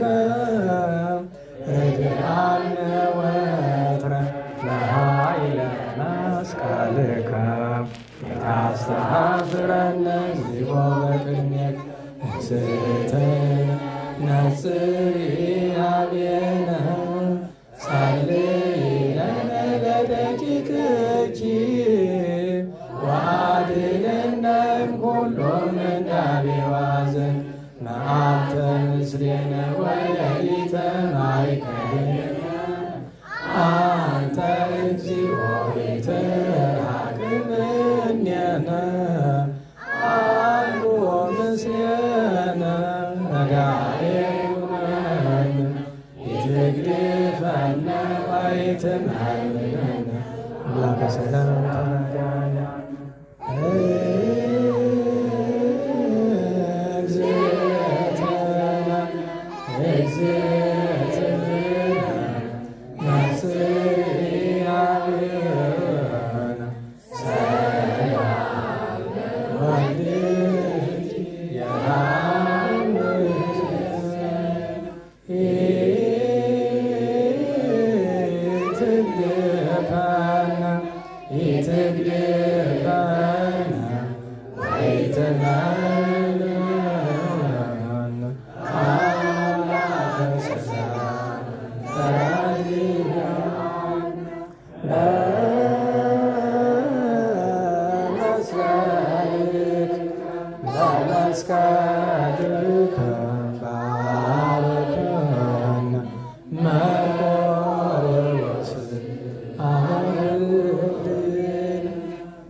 ቸሩ መድኃኔዓለም ፈጣሪያችን በሰላም አስጀምሮ በሰላም ያስፈጸመን ቅዱስ ስሙ የተመሰገነ ይሁን። የእመቤታችን የወላዲተ አምላክ ጣዕሟን ፍቅሯን የቅዱሳንን በረከት የቅዱስ ዳዊትን ሀብት ያሳድርብን። ከታዘዘ መቅሰፍት ከነደደ እሳት ከዕለት ኪት ከዘመነ መንሱት ከግራ ቁመት መድኃኔዓለም ያድነን። የታመሙ የታሰሩ የተቸገሩ የተጨነቁ በመከራ ያሉ ወገኖቻችን ሁሉ በቸርነቱ ያስብልን። ሀገሩን ደብሩን ማህበሩን በሰላም ይጠብቅልን። አስቡን አትርሱን የሚሉን ሁሉ በየስማቸው በቸርነቱ ያስብልን። የሞቱ ወገኖቻችን ነፍሳቸውን ያጽድቅልን። የመምህራችን የገብረ ኪዳን የወንድማችን የፍቅረ ሥላሴ እህታችን የሁለተ ትንሣኤን ነፍስ በአብርሃም በይስሐቅ በያዕቆብ አጠገብ ያኖርልን። ሰላም በዋለን ቸርነት መድኃኔዓለም ሰላም ያሳድረን። አቡነ ዘበሰማያት እንበል። ይትቀደስ ስምከ ትምጻእ መንግሥትከ ወይኩን ፈቃድከ በከመ በሰማይ ከማሁ በምድር ሲሳየነ ዘለለ ዕለትነ ሀበነ ዮም ኅድግ ለነ ከመ ንሕነኒ ንኅድግ ለዘአበሰ ለነ ኢታብአነ እግዚኦ ውስተ መንሱት አላ አድኅነነ ወባልሐነ እምኩሉ እኩይ እስመ ዚአከ ኃይል ወስብሐት ለዓለመ ዓለም። በሰላመ ቅዱስ ገብርኤል መልአክ ኦ እግዝእትየ ማርያም ሰላም ለኪ ድንግል በኅሊናኪ ወድንግል በሥጋኪ እምእግዚአብሔር ጸባኦት ቡርክት አንቲ እምአንስት ወቡሩክ ከርሥኪ ተፈሥሒ ፍሥሕት ኦ ምልዕተ ጸጋ እግዚአብሔር ሰአሊ ወጸልይ ለነ ምሕረተ በፍቁር ወልድኪ ኢየሱስ ክርስቶስ ከመ ይስረይ ለነ ኃጣውኢነ ተማኅፀነ በኪ። ስብሐት ለአብ ስብሐት ለወልድ ስብሐት ለመንፈስ ቅዱስ ይእዜኒ ወዘልፈኒ ወለዓለመ ዓለም አሜን። ቸሩ እግዚአብሔር ቅዱስ ስሙ የተመሰገነ ይሁን፣ የተመሰገነ ይሁን። አጭር መልእክት ብቻ ልንገራችሁ። እንግዲህ ነገ ዓርብ የኔታ ተሾመ ካረፉ 6 ወር ይሞላል። ስለዚህ 6 ወር ፍትሐት ይኖራልና እህቶቻችን በረከት ተሳተፉ። እንግዲህ 2 አይነት አቆጣጠር ነው ያለው። በቤተ ክህነት ያላችሁ ሰዎች የምታውቁት ይሆናል። የመንፈቅ ዓመት ፍትሐት ከተባለ 6 ወር ሳይሆን 2 ወይ 3 ቀን ይጨምራል። ግን በአብዛኛው ያምታታል። የሚያምታታበት ምክንያት ምንድነው? መንፈቁን ስንፈልግ 365 ነው፣ ስንከፍለው እንቸገራለን። እና ብዙ ጊዜ የሚያደርጉት እነሱ 183ኛዋን ቀን ለመያዝ ነው የሚሞክረው። እንደዛ እናድርግ 183ኛዋን ቀን እናድርግ ከተባለ በ29 አካባቢ ነው የሚመጣው፣ 29 ወይ 30 አካባቢ። ግን ዞሮ ዞሮ ቀኑ በጣም አያስጨንቅም። የ6 ወር ፍትሐት ነው። በ27 ይፈታ። በዚያውም የፈለግንበት ምክንያት ያው 27 ላይ መውደቁም ጥሩ ስለሆነ ነው። ስለዚህ ከአንድ ቦታ አንድ ሰው ብቻውን ከሚሰራው በረከት መሳተፍ ትችላላችሁ። ልጆች ጋር ተነጋገሩና በዚያውም ዳዊት መድገም የሚቻላችሁ ሰዎች በረከት ተሳተፉ። አይረፍ እግዚኦ ነፍሰ መምህረነ ገብረ ኪዳን እንበል። ሁሉ ነገር ይረሳል። እግዚአብሔር ይመስገን። ያን ረሳ እንኳን እሳቸው ሌላውንም አንረሳም። ዞሮ ዞሮ ሰርክለት ሳናነሳቸው አሉንም። ግን ዋናው ትልቁ ነገር እናስብና በረከት እንሳተፍ። የዚያን ቀን እሱን ነው መልእክት እናስተላልፈው። በተረፈ ያው በዚሁ በአደባባይ መናገር ስላለብኝ ነው። እንግዲህ እስካሁን ድረስ አልታዘዝም እንዳሉ መስሎ ሲሰማ ስለቆየ እንታናው ሰናይ እስካሁን ዝክረ ቅዱሳን አንድ አስተማሪ ብቻ ነው የነበረው። 2ኛ አስተማሪ ሆነዋል። እንግዲህ በቋሚ አድርገናቸዋል። ቋሚ ማለት በሌላ በምንም ሳይሆን አገልጋይ ማለት ነው። ቋሚ አገልጋይ እኔ እንደምሆነው ማለት ነው። ስለዚህ በአገልግሎቱ በመሆኑ ሲቸግራችሁ መማከር የምትችሏቸው እሳቸው አሉ። ብሎ ሐዲስ እንደሚገባ ጠፈፍ አድርገው ባለሙያ ናቸው። በተለይ በቅኔው ደግሞ እንትሹ ካላችሁ ግን ሄዳችሁ ልባቸውን አፍሱ አይደለም ጨጓራቸውን ስለሚያማቸው እኔ እንደደከሙ ሳይሆን በመጠን ቢሆን ዞሮ ዞሮ ምንድነው አገልግሎት ከተባለ ትንሽ መድከማቸው ግድ ነው። መድከም አይቀርም። ግን ሰው ተምሮ ሙያ ይዞ ተደብቆ ቢኖር ጥሩም አይሆንም። ስለዚህ ይህንን ለማሳወቅ ያክል ነው። ስለዚህ መደበኛ አስተማሪ ናቸው። መደበኛ አስተማሪ ስንል በስጋ አመለካከት እንዳታዩት፣ በቃ አገልግሎት ነው። ሲመቻቸው ያገለግላሉ፣ ሲቻላቸው ቀን ማለት ነው። እና ይህንን በዛው ለማስተዋወቅ ነው።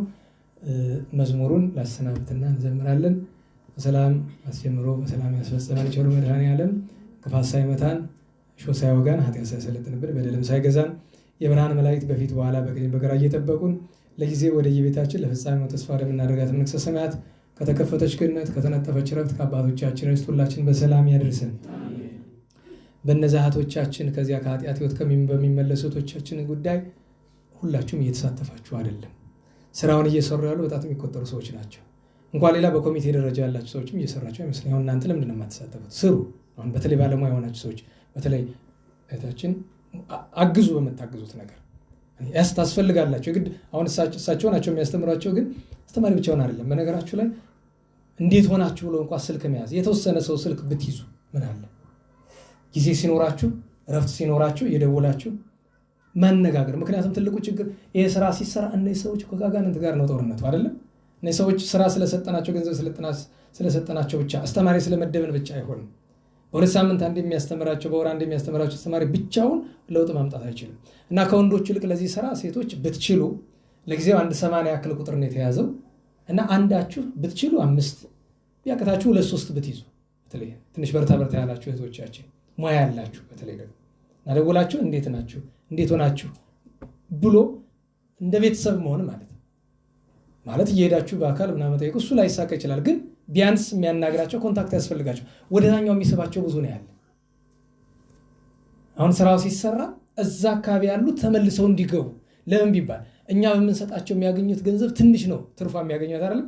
እዛ ግን አንዳንዴ በአንድ ቀን ኃጢአት ብዙ ገንዘብ ሊያገኙ ሲሉ በዚያ ያጓጓቸዋል።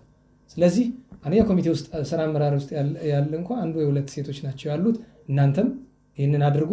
ከዚያ ስም እንዳልጠራ ነው ስለማን እንደማወራ ገብቶሻል። አንድ ያለው እህታችን ዶክተር ሌሎቻችሁም እንደዚሁ እዚህ አሁን ለምሳሌ አንቺም እንደዚሁ አንድ ቢያንስ ማውቃችሁ ብዬ ነው። እናንተ ታሳቢ አድርጉት። እቺ ቀይዋ ልጅ በጣም የበለጠች ቀያለች አይደል? በቀይነት በሌላው እግዚአብሔር ይወክላት። እንደዛ ስለማን እንደማወራ ይገባችኋል ነው ተውት። እናንተ ሁላችሁም ቀይነን ብላችሁ ነው የምታስቡ። እኔ ስለማን እንደማወራ አውቃለሁ። ወይም የጋሽ ዮሐንስ ልጅ ይገባሻል።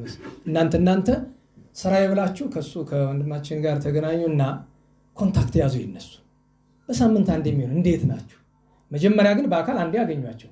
ትምህርት ጉባኤ በሚኖርበት ጊዜ በሚማሩበት ቀን ሄዳችሁ ኮንታክታችሁን እዛ ነው የምትቀበሉት። ከዛ አይዟችሁ የሚያስፈልገው ነገር አለ። በነገራችሁ ላይ ጓደኛ የወለደች ጓደኛ ምናምን ያለች ስኳር ይዘሽ በደል ነው። ስኳር ቤቷ ሞልቶ የተረፈላትን ሴት ከምትሄጂ ያንኑ ስኳር እዛችኛ የት ይዘሽ ብትሄጂ ጽድቅ ነው። የራባት እያለች ላለራበው ሰው ወለደች እና ግን እመቤታችን ተማረች ብሎ መውጣት ነው እንጂ ለወለደችው ስኳር ምን ያደርግላታል? እውነቴን ነው። የወለደ ስትጠይቁ ሌላ አዲስ ትምህርት አመጣው እንጂ መጀመሪያ ቼክ ማድረግ ምንድን ነው? ደህና ናት አይደለችም? ደህና ከሆነች ውሰዱላት። ደህና ደግሞ ስትወስዱላት እንደዚህ ብላችሁ ንገሩ። አደራ ምከሩ። ስለ ሶስት ሰጡ ስኳርም ምንም ብርም ስትሰጡ ስትጠይቁ ማለት ነው መልስ ይዛችሁብኝ እንዳትመጡ ብላችሁ ንገሯቸው በግልጽ ነው አይደል? ምክንያቱም ስኳር ካመጣሽ አንቺም ቂያንስ ለሶስት ወልጅ ምንድነው የምታደርግ? በሲም ስኳር ነው። 1 ኪሎ ከሆነ 1 ኪሎ ነው የሚመጣ።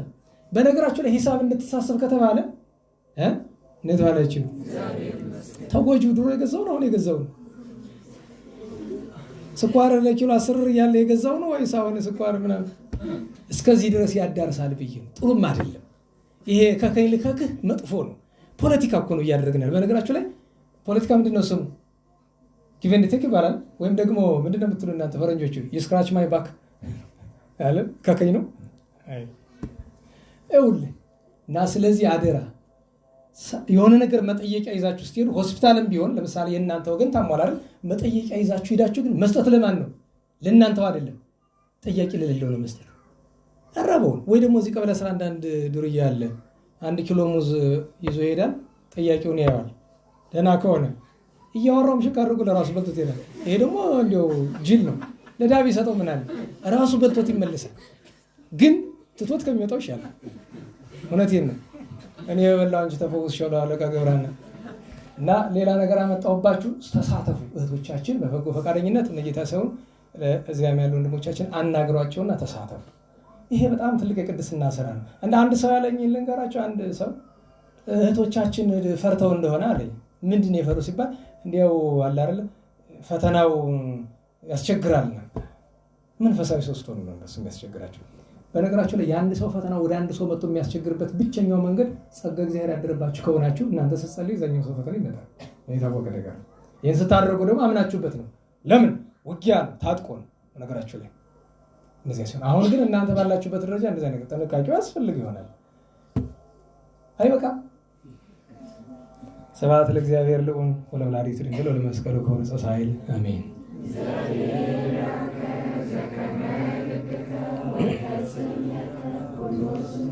አሜን። የቸኮላችሁ መሄድ ትችላላችሁ። ዝማሬ ዳዊት እንላለን። ዝማሬ ዳዊት ታላቁ አርድእት ቅዳሴ መላእክት ዝማሬ ዳዊት ታላቁ አርድእት ቅዳሴ መላእክት የተቀበልክ አምላክ የተቀበልክ አምላክ የተቀበልክ አምላክ የተቀበልክ አምላክ የእኛንም ዝማሬ ተቀበል። የተቀበልክ አምላክ የተቀበልክ አምላክ የተቀበልክ አምላክ የተቀበልክ አምላክ የእኛንም ዝማሬ ቸር መድኃኔዓለም ሰላም ያሳድረን።